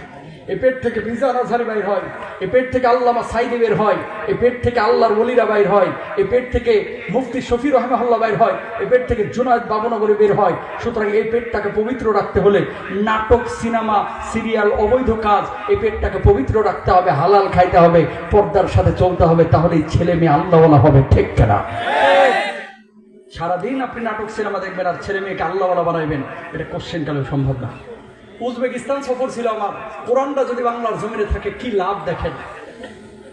উজবেকিস্তানে ইমাম বুখারী রাহিমাহুল্লাহর কবরটা জিয়ারত করে আমি এসেছি সামারকান্দে এসে এক মসজিদে ঢুকলাম জোহরের নামাজে। দেখলাম সমস্ত মুসল্লিরা নামাজ আদায় করতেছে, পেছনে মোবাইল ফোন মানিব্যাগ রেখে। চিন্তা করলাম এতগুলো মোবাইল ফোন মানিব্যাগ রাখার কারণটা কি?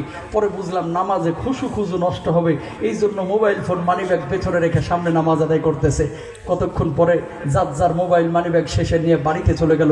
চিন্তা করলাম আল্লাহ বাঁচাইছে যে মসজিদটা ঢাকার গুলিস্তানের কোনো মসজিদ না। ঠিক কেনা? আমার দেশের মধ্যে মসজিদে মুসল্লির জুতা নিরাপদ না, আর ওই দেশের মধ্যে মোবাইল মানিব্যাগ মুসল্লির এগুলো নিরাপদ। কারণ একটাই, কোরআন আছে, চোর নাই। কোরআন নাই তো চোরের আখড়া তৈরি হবে। ঠিক কেনা? তাহলে কোরআনটা যদি থাকে লাভ না ক্ষতি? আপনাদের ভাইরা আমার, বাংলার জমিনে আল্লাহ রাব্বুল আলামিন ওই যে বললেন মান যাল্লাযী ইউকরিদুল্লাহ করদান হাসানা, আল্লাহর জন্য কেউ জান দেয়, কেউ মান দেয়। সাহাবী রিদওয়ানুল্লাহি আনহুম আজমাইনদের 2-3টা ঘটনা বললাম। আল্লাহর জন্য জান দিয়েছে, মাল দিয়েছে, আল্লাহ তাদের উপরে খুশি হয়ে গেছে, আল্লাহ রাব্বুল আলামিন তাদেরকে জান্নাত দিয়েছেন। আমার দরদের ভাইরা, আপনাদেরকে আল্লাহর জন্য জান দেওয়ার, মাল দেওয়ার জন্য সর্বদা প্রস্তুতি নিতে হবে। মাল দেওয়ার মানুষ আছে, জান দেওয়ার মানুষ অনেকেই অভাব। ও প্রিয় ভাইরা আমার, বাংলার জমিনে আমার যে সমস্ত মুমিন ভাইরা আছে, বুঝে হোক না বুঝে হোক, অনেকেই কিন্তু কুফরি করে, অনেকেই কিন্তু শিরিক করে। এই বিষয়টা না বললে নিজের কাছে অপরাধী মনে হবে। অনেক মানুষ আছে মাজারে সিজদা দেয়, অনেক মানুষ আছে পীরের পূজা করে, অনেক মানুষ আছে কবর পূজা করে। এরকম লোক আছে না নাই? লা ইন আশরাকতা লা ইয়াহবাতান্না আমালুকা ওয়া লা তাকুনান্না মিনাল খাসিরিন।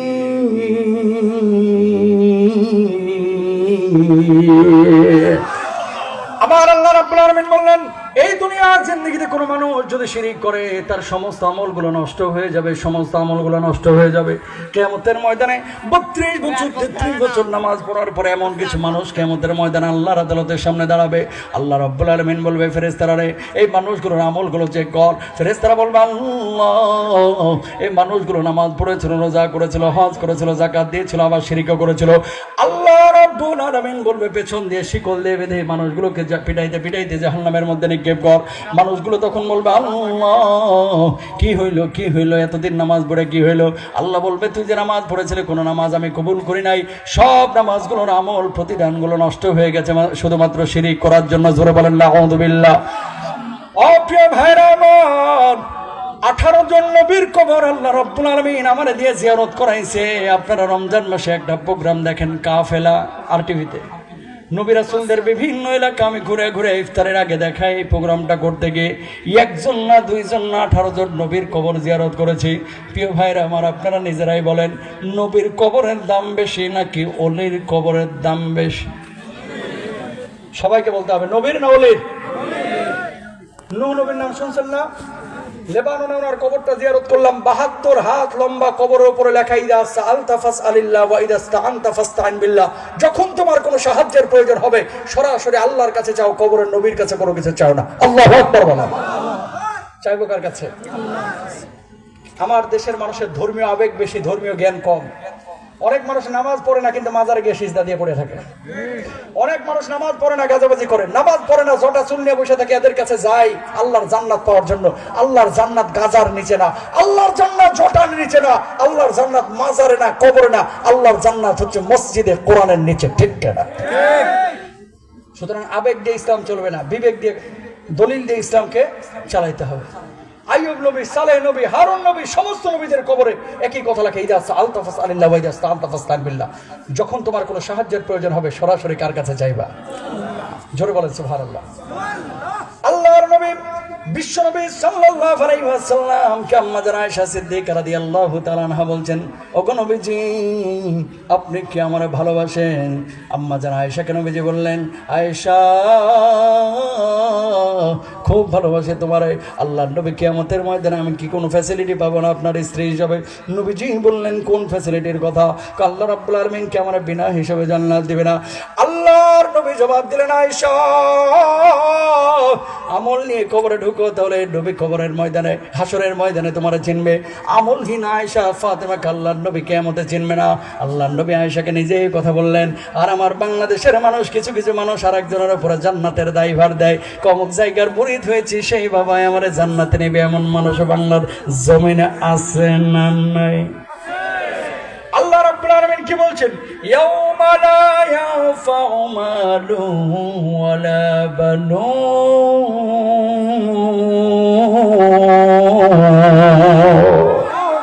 কেউ কারো কোনো উপকার আসবে না কিয়ামতের ময়দানে। বাপ সন্তানের কোনো উপকার আসবে না। ইয়াউমা ইয়াফিরুল মারউ মিন আখিহি ওয়া উম্মিহি ওয়া আবিহি ওয়া সাহিবাতিহি ওয়া বানি লিকুল্লি ইমরিইম মিনহুম ইয়াউমা ইদিন শাআনুন ইউগনি।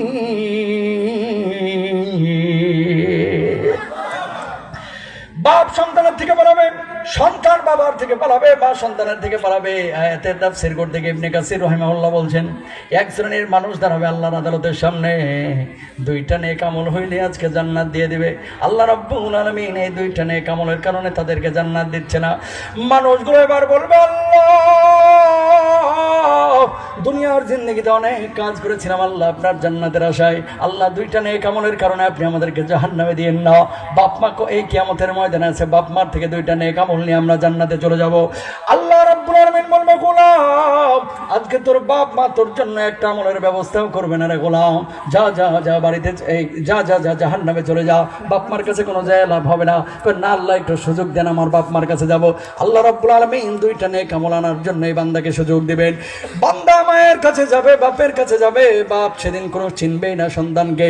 মা বলবে, নারী ছেড়া ধন 10 মাস 10 দিন পেটের মধ্যে রেখেছিলাম, কিন্তু আমি আল্লাহ রাব্বুল আলামিনের সামনে নিজেই পেরেশান হয়ে আছি, আমি মুক্তি পাই কিনা।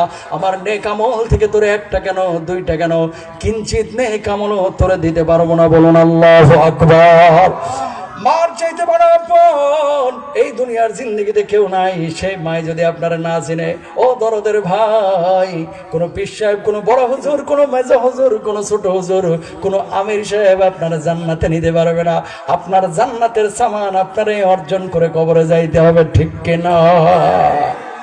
সত্য না মিথ্যা? এই পৃথিবীতে নিঃস্বার্থ যদি আপনারা কেউ ভালোবাসে, আপনার মা, আপনার মা, আপনার মা, এরপরে আপনার বাপ, আর কেউ না। সত্য না মিথ্যা? জোরে বলেন। যদি মিথ্যা হয় আপনি বলবেন। শুনেন, মা এই যে 10 মাস 10 দিন পেটের মধ্যে রেখেছে, ট্যা ট্যা করে ছোট্টবেলায় কাঁদছেন, কেউ আপনার ভাষা বোঝে নাই, খাওয়ার লেগে কাঁদতেছে না ঘুমের লেগে। মা কিন্তু আপনার ভাষা বুঝেছে যে আমার বাচ্চাটা এখন খাবে নাকি এখন ঘুমাবে। এই জ্ঞান, এই বুদ্ধি মায়ের কলিজায় যিনি দিয়েছেন তিনি কে? বিদেশ থেকে যখন আসেন, বউ বাচ্চা ছেলে মেয়েরা হাতের দিকে তাকায়, আপনার মাটা আপনার মুখের দিকে তাকায়, মুখের দিকে, ঠিক কেনা? ও দরদের ভাই, পকেট ভরা টাকা একদিন আসবে, সেই দিন কিন্তু বাপ মার থাকবে না। অধিকাংশ মানুষের দুঃখের সময়গুলো বাপ মা দেখে গিয়েছে, সুখের সময়গুলো দেখতে পায় নাই। আপনি জানেন না, এক সময় পকেট ভরা টাকা আপনারও আসবে, কিন্তু বাপ মা থাকে না, থাকবে না। মা বড় কষ্ট করেছে ভাই, ঢাকায় যখন পড়তে গিয়েছেন, ডিম বিক্রি করা, লাউ বিক্রি করা, এক মুষ্টি টাকা আপনারা দিয়ে দিয়েছে। 56 টাকা হয়েছে, 60 টাকা হয়েছে, 80 টাকা হয়েছে। আপনি মনে করেছিলেন 80 টাকা দিয়ে কি হয়? বিশ্বাস করেন, ওই 80 টাকা বর্তমান জামানার 80 কোটির মধ্যেও ওই মায়া, ওই ভালোবাসা আর পাওয়া যায় না, ঠিক কেনা? মা বড় দামি জিনিস, কষ্ট দিন না। যেদিন জন্ম দিয়েছিল, বাপের হাতটা ধরে চুপে চুপে বলেছিল, আরো তো বাচ্চা আছে, না জানি এবার মরে যায়, আমার তুমি মাফ করে দিও। সেই মা, কোনো মা আপনার এলাকায় পাবেন না জোহরের নামাজের পরে সবার আগে ভাত খায়, রান্না করে সেই মা সকাল থেকে, কিন্তু ভাত খায় আসরের সময়। কেন? মা দেখে যে বাচ্চা কাচ্চা স্বামী অন্যান্যরা কতটুকু খাচ্ছে, খাওয়ার পরে যেটা নিচে থাকে ওই অংশটা দিয়ে মা ভাত খেয়ে উঠে যায়। এন্না মা মা মা, ঠিক কেনা? এই আমার হাতের মতো আপনার বাপের তুলতুলা হাত ছিল, ওই বাপের হাতটা আজকে লোহার মতো শক্ত হয়ে গেছে। কেন? আপনার জন্য খাটতে খাটতে। কোনো বাপকে দেখবেন না মুখে ফেস ওয়াশ ক্রিম দিতে। কেন? কার জন্য দিব? চেহারাটা তোদের জন্য খাটতে খাটতে আজকে পুরো শেষ। কোনো বাপকে দেখবেন না ঈদের সময় নতুন জামা উৎসাহী হয়ে কিনতে। আপনি বলবেন আব্বা তুমি কিনে দাও, তুমি কেন কিনো না? বাপের জবাব, দুর্বোকা, গত বছরের দায়িত্ব ছিঁড়ে নাই, নতুন জুতা জামা দিয়ে কি করব? কথা কোন ঠিক কেনা? বাপের মনটা চেয়েছে, সেদিন বাপ বুঝাইতে পারে নাই তোমারে যে বাপরে মনটাই চায় কিন্তু পকেটে কুলাইতে পারি না। এর নাম বাবা। মা কাঁদে চোখ দিয়ে, বাপ কাঁদে অন্তর দিয়ে। আপনারা বুঝতে দেয় না। আল্লাহু আকবার বলবেন না? বাবা তুমি কেমন আছো ছোট মাটির ঘরে, তোমার কথার হৃদয় মাঝে পড়ছে বারে বারে।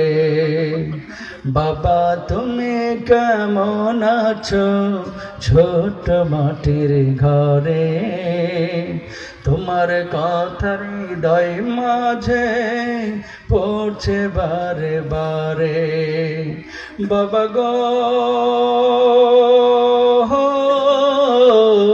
বাবা, বাবা গো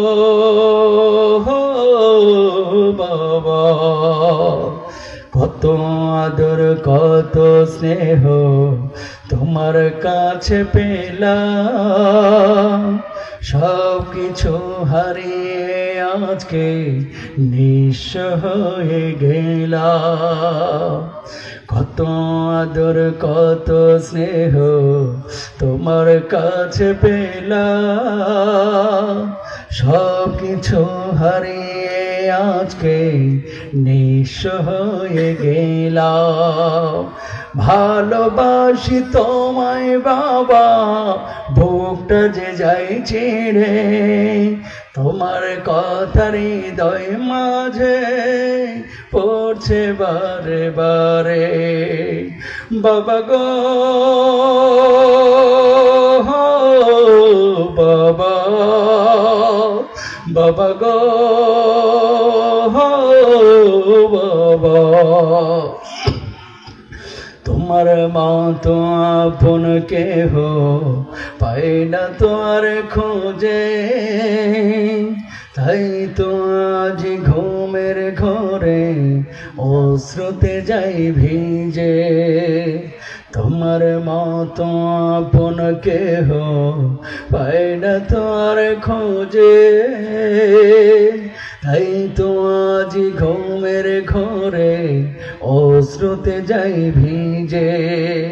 সুখে থেকো পরম সুখে জান্নাতের ভেতরে, তোমার কথার হৃদয় মাঝে পড়ছে বারে বারে। বাবা গো বাবা, বাবা গো বাবা। আমার সাথে একবার বলেন রব্বির হামহুমা কামা, বলেন রব্বির হামহুমা কামা রব্বায়ানি সগীরা। আল্লাহ আমাদের মৃত সব বাপ মাকে জান্নাতুল ফিরদাউস নসিব করুন। জোরে বলেন, আরো জোরে বলেন। প্রিয় ভাইরা আমার, জীবনে শিরিক করবেন না, বাপ মার খেদমত করেন। পীর সাহেব দোয়া করলে কবুল হবে কিনা গ্যারান্টি নাই, হুজুর দোয়া করলে কবুল হবে কিনা গ্যারান্টি নাই, আপনার বাপ মা দোয়া করলে গ্যারান্টি আছে কবুল হবেই হবে। আল্লাহু আকবার বলেন। পারবো না বাপ মার খেদমত করতে? 2 নাম্বার, জীবনে কোনোদিন মানুষের হক নষ্ট করবেন না। অনেক নামাজি এখানে আছেন, আপন বোনের সম্পদগুলো বুঝিয়ে দেন না। অনেক নামাজি আছেন, ভাইয়ের সম্পদগুলো বুঝিয়ে দেন না। অনেক মানুষ আছে যারা হজ করেছে কয়েকবার কিন্তু বোনের সম্পদ বুঝিয়ে দেয় না। কথা বলেন আছে না? বান্দা কোনোদিন কোনো বান্দার হক কখনো নষ্ট করবেন না আপনারা, ইনশাআল্লাহ বলেন। একটা হাদিস পড়েছিলাম শুরুতেই, এই হাদিসের মধ্যে রাসূল আকরাম সাল্লাল্লাহু আলাইহি ওয়াসাল্লাম বলেছেন, ওয়ারাজুলুন কলবুহু মুআল্লাকুন ফিল মাসাজিদ, যার হৃদয়টা মসজিদের সাথে সম্পৃক্ত, জোহরের পরে আসরের জন্য অপেক্ষা করে, আসরের পরে মাগরিবের জন্য। কিছু লোক দেখবেন আজান দিলে অস্থির হয়ে যায় নামাজ পড়ার লাগে। এই মানুষগুলোকে আল্লাহর নবী বলেছে এরা বিনা হিসাবে কিয়ামতের ময়দানে হাসতে হাসতে আল্লাহর জান্নাতে যাবে। জোরে বলেন না সুবহানাল্লাহ। তাহলে পারবেন না ইনশাল্লাহ হৃদয়টাকে মসজিদের সাথে সম্পৃক্ত করতে পারবেন তো ইনশাল্লাহ? তাহলে জান দিব আর মাল দিব কার জন্য? যেখানে জানের প্রয়োজন জান দিব, মালের প্রয়োজন মাল দিব। কখনো শিরিক করবো না, বিদআত করবো না। ইমানের কিন্তু মিসাল দিয়েছি কিছু। সাহাবীরা যেভাবে দুনিয়াকে পায়রুটি দিয়েছে এবং ইমানকে পায়রুটি দিয়েছে, আমরা সেভাবে সাহাবীদের মতো ইমান আনার চেষ্টা করবো ইনশাল্লাহ। বলেন। আচ্ছা, এখানে একটা প্রশ্ন এসেছে, দুইটা প্রশ্নের উত্তর দিয়ে আমরা দোয়ার দিকে যাব। হৃদয় ইসলাম 1 নাম্বার।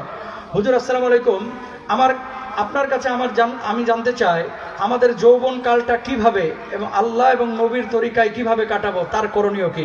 হাদিস তো শুরুতেই বলেছি, ওয়াশাবুন নাশাআ ফি ইবাদাতি রাব্বি। নবীজি বলেছেন, যেই যুবক তার যৌবন কালটাকে আল্লাহর ইবাদতে কাটায়, আল্লাহ রাব্বুল আলামিন কিয়ামতের ময়দানে আরশের নিচে ছায়া দিবেন। শুধু আরশের নিচে না, ডান পাশে জায়গা দিয়ে আল্লাহ তাআলা ওই যুবককে বলবে, বান্দারে যা, জান্নাতের যেই দরজা দিয়ে খুশি ওই দরজা দিয়ে জান্নাতে চলে যা। তাহলে যুবক কখনো জেনা করবে না, যুবক কখনো প্রেম করবে না। যুবক যদি জেনা থেকে বাঁচতে চায়, বিয়েটাকে সহজ করবা। বিয়েটা যদি টাকা পয়সা কামাও, যত দ্রুত পারবা করে ফেলবা। বাপ মাকে বলবো, ছেলে মেয়ে যদি বড় হয় দ্রুত বিয়ে দিবেন ইনশাল্লাহ। বলেন আরো জোরে বলেন। যুবকরা নামাজ পড়বা, রোজা করবা, হজ করবা, জাকাত দিবা যদি সামর্থ্য থাকে হজ জাকাতের। আর নামাজ রোজা কন্টিনিউ করবা, চোখটাকে হেফাজত করবা, লজ্জা স্থানটাকে হেফাজত করবা, মুখটাকে হেফাজত করবা, আল্লাহর জান্নাতে বিনা হিসাবে যাবা। সুবহানাল্লাহ বলেন। লাস্ট প্রশ্ন, কবিরুল ইসলাম, তালাক হওয়ার পর সেই বউ ফিরিয়ে নেওয়ার বিধান কি? এটা এখানে জবাব দেওয়ার বিষয় না, লিখিতভাবে দিতে হবে। যদি 1 মাসের মধ্যে হয়, 2 মাসের মধ্যে হয়, ফেরানোর সুযোগ থাকে 1 তালাক 2 তালাকের পরে। যদি 3 তালাক দেওয়ার পরে বউরে বাপের বাড়ি পাঠিয়ে দিয়েছেন, 3 মাস পরে, 4 মাস পরে, 5 মাস পরে বউ ফিরে আইছে, এই বউ ফিরানোর তরিকা কি? লিখিতভাবে নিতে হবে। সুযোগ আছে নাকি নাই? না থাকলে নেবেন না, যদি থাকে নেবেন। তবে তালাক দেওয়ার সময় খেয়াল রাখবেন, যদি একান্তই দিতে হয়, একসাথে 3 তালাক কখনো দেবেন না ইনশাআল্লাহ। 1 তালাক। আর বউয়ের উপরে জুলুম করবেন না। অনেকে বউকে মারেন, কাপুরুষ ছাড়া বউকে কেউ ফিরাইতে পারে না। অনেকে বলে, হুজুর রাগের মাথায় তালাক দিছি। তালাক কি ভালোবাসা কেউ দেয়? আই লাভ ইউ জরিনার মা, তোমারে খুব ভালোবাসি, 1 তালাক। কোনদিন এই কথা বলে কেউ? যে তোমার হেভি ভালোবাসি, চলো কক্সবাজারে, যে সমুদ্রের পানি পায়ের সাথে এভাবে মিলাইতেছে, নাড়তেছে আর বলতেছে, সোনা রে তোমার 2 তালাক দিলাম, সোনা রে তোমার 3 তালাক দিলাম। এগুলো না, এগুলো হয় না। হিল্লা বিবাহ কি? এই সমস্ত হিল্লা বিবাহ টিবাহ এগুলো ইসলামের শরিয়ায় এভাবে জায়েজ নাই, যেভাবে বাংলাদেশে প্রচলিত। বুঝছেন? যেভাবে প্রচলিত এইভাবে না। কিভাবে জায়েজ আছে এটা আপনারা আলেমদের সাথে কথা বলবেন, এখানে এগুলো বিষয় বলার বিষয় না। কারণ কি, তালাকের কোনো মাসালা এবং মিরাস সম্পদ বন্টনের কোনো মাসালা লিখিতভাবে ছাড়া জবাব দেওয়া যায় না। মানে পুরো প্রক্রিয়াটা জানতে হবে। অঙ্ক মুখে মুখে করতে পারবেন, সেম। কিন্তু তালাকের মাসালা এবং সম্পদ বন্টনের যে মাসালা, এগুলো লিখিতভাবে ছাড়া কোনো জবাব কোনো হুজুর দিবেনও না, কোনো হুজুরের কাছে নিয়ে গেলে উত্তর দিবেন না। লিখিতভাবে ডিটেল লিখবে, তারপরে মুফতি সাহেবের কাছে পাঠাবেন, যিনি সিল সাহেব পৌঁছাও দিবে। ম্যাক্সিমাম মিশা কথা বলে, জানেন? আমি যে RTVতে লাইভ করে হাজার হাজার তালাকের মাসালা ভাই ইমেলে এসে থাকে। যদি মেয়ে ফোন ধরা হয় যে কি সমস্যা কি, স্বামী নেশাগ্রস্ত। আসলে স্বামী নেশা করে নাই, শরীর আরেক জায়গায় ফিটিং হয়েছে, এখন এরে তালাক দিয়ে ভাগতেছে। কথা বুঝতে পারছেন? আবার অনেক সময় নিজের বউকে ভালো লাগে না, আরেক জায়গায় ফিটিং মারে, বউরে তালাক দেয়, কয় আমার বউ তো আমার হক আদায় করে না। মিথ্যা কথা। এই জন্য দুপক্ষের কথা লিখিতভাবে নিয়ে তালাকের মাসালা জানতে হবে। আল্লাহ বুঝদান করুক, আমিন বলেন। হাদা মাইন্দ ওয়াল ইলমু ইনদাল্লাহ আলাইহি তাওয়াক্কালতু আলাইহি ওয়া আনিব ওয়া আখির দাওয়ানা আলহামদুলিল্লাহি রাব্বিল আলামিন। আমি আজান দিতে পারবো? দাম দিয়ে দিছি না?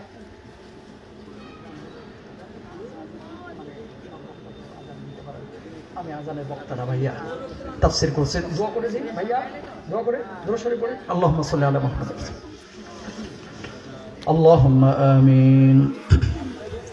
ربنا ظلمنا أنفسنا وإن لم تغفر لنا وترحمنا لنكونن من الخاسرين. رب العالمين আল্লাহ মধ্যরজনী পর্যন্ত কোরআন থেকে কথা হলো, সুন্নাহ থেকে কথা হলো, যা কিছু শুনলাম আপনি আমাদের প্রত্যেককে বুঝে বুঝে আমল করার তৌফিক দান করেন।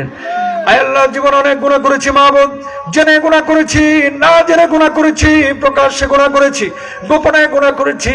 গুনার দিকে তাকাইলে জাহান্নাম ছাড়া কিচ্ছু দেখি না। আল্লাহ, আপনি আমাদের গুনার দিকে না তাকাইয়া আপনার গফফার নামের ওসিলায় আপনি আমাদেরকে মাফ করে দিন। আয় আল্লাহ, আমরা যারা হাত তুলেছি, অনেকের জনম দুঃখিনী মা নাই, অনেক মায়ের আছে যারা কবরবাসী হয়ে গেছে, অনেকের বাবা কবরের মধ্যে চলে গেছে। আল্লাহ, জানি না বাপ মা কবরে কি অবস্থায় আছে। আল্লাহ, আপনি আমাদের বাপ মার কবর আযাব গজব গুলোকে মাফ করে কবর গুলোকে জান্নাতের বাগান বানায় দিন। আয় আল্লাহ, অত্র মহল্লার গোরস্থানে যত মাইয়াত মাইতান শাহিদ আছে সবাইকে আপনি মাফ করে দেন রব্বুল আলামিন। এই ঐতিহাসিক মাহফিলটার জন্য অনেকে কষ্ট করেছে, বুদ্ধি দিয়েছে, শ্রম দিয়েছে, টাকা পয়সা দিয়ে সম্পৃক্ত হয়েছে। আজকে মাদ্রাসায় অনেকে টাকা দিয়েছে, মসজিদে দিয়েছে। আল্লাহ জানি না কে কোন মনের বাসনা নিয়ে এই মসজিদে মাদ্রাসার মধ্যে টাকা পয়সা দান করেছে। আল্লাহ সকলের টাকা পয়সা দানগুলোকে আপনি কবুল আর মঞ্জুর করে, আল্লাহ যে যে মাকসাদ নিয়ে দান করেছে সেই মাকসাদটাকে আপনি মঞ্জুর করে নেন রব্বুল আলামিন। দাতাদের আত্মীয় স্বজন যারা কবরে চলে গেছে সবাইকে আপনি মাফ করে দেন আল্লাহ। গভীর রজনী পর্যন্ত অনেক ভাইরা এখানে বসেছিল আল্লাহ, কিছু মানুষ দূরের মানুষগুলো একটু আগে উঠে গেছে আল্লাহ। এই কনকনে শীতের রাত্রে কঠিন এই সময়ের মধ্যে এত দীর্ঘ সময় নিয়ে যারা আলোচনা শুনলো আল্লাহ, কিয়ামতের ময়দানে কঠিন মুসিবতের সময় মানুষগুলোকে একসাথে একত্রে জান্নাতে যাওয়ার তৌফিক দিয়েন রব্বুল আলামিন। আমার মা বোনেরা যারা মহিলা প্যান্ডেলে বসে আছে, মা বোনদেরকে কবুল আল মঞ্জুর করে নেন। 5 ওয়াক্ত নামাজ আদায় করার তৌফিক দান করেন, স্বামীর খেদমত করা, লজ্জা স্থানের হেফাজত করা। আল্লাহ রমজান মাসের রোজা রাখা সব আমলগুলো যেন যথাযথভাবে করতে পারে আল্লাহ সেই ব্যবস্থা করে দেন, তৌফিক দেন। সাইয়্যিদুনা খাদিজাতুল কুবরা রাদিয়াল্লাহু তাআলা আনহার মতো কবুল আল মঞ্জুর করে নিয়েন রব্বুল আলামিন। বাংলার জমিনে যেন কোরআনের আইন বাস্তবায়নের জন্য আমরা চেষ্টা চালাইতে পারি আল্লাহ সেই তৌফিক দান করেন আল্লাহ। আমরা যারা হাত তুলেছি আমার অনেক ভাইরাই অসুস্থ আল্লাহ, সবাইকে আপনি পূর্ণ শিফা দান করেন। ঋণগ্রস্ত অনেকে আছে, ঋণ পরিশোধ করার তৌফিক দান করেন। اللهم أنت ربي لا إله إلا أنت خلقتني وأنا عبدك وأنا على عهدك وعهدك ما استطعت أعوذ بك من شر ما صنعت وأبوء لك بنعمتك علي وأبوء بذنبي فاغفر لي فإنه لا يغفر الذنوب إلا أنت رب ارحمهما كما ربياني صغيرا ربنا تقبل منا إنك أنت السميع العليم ربنا لا تزغ قلوبنا بعد إذ هديتنا وهب لنا من لدنك رحمة إنك سميع الدعاء আল্লাহ সবুজ ভূখণ্ড বাংলাদেশকে নিয়ে যারা ষড়যন্ত্র করছে আল্লাহ এদের ষড়যন্ত্রকে আপনি ধ্বংস করে দেন আল্লাহ। আল্লাহ ফিলিস্তিনি মুসলমানদের জানমালের হেফাজত করেন, ইসরায়েলি হাইওয়ানগুলোকে একটা একটা করে আযাব দিয়ে ধ্বংস করে দেন।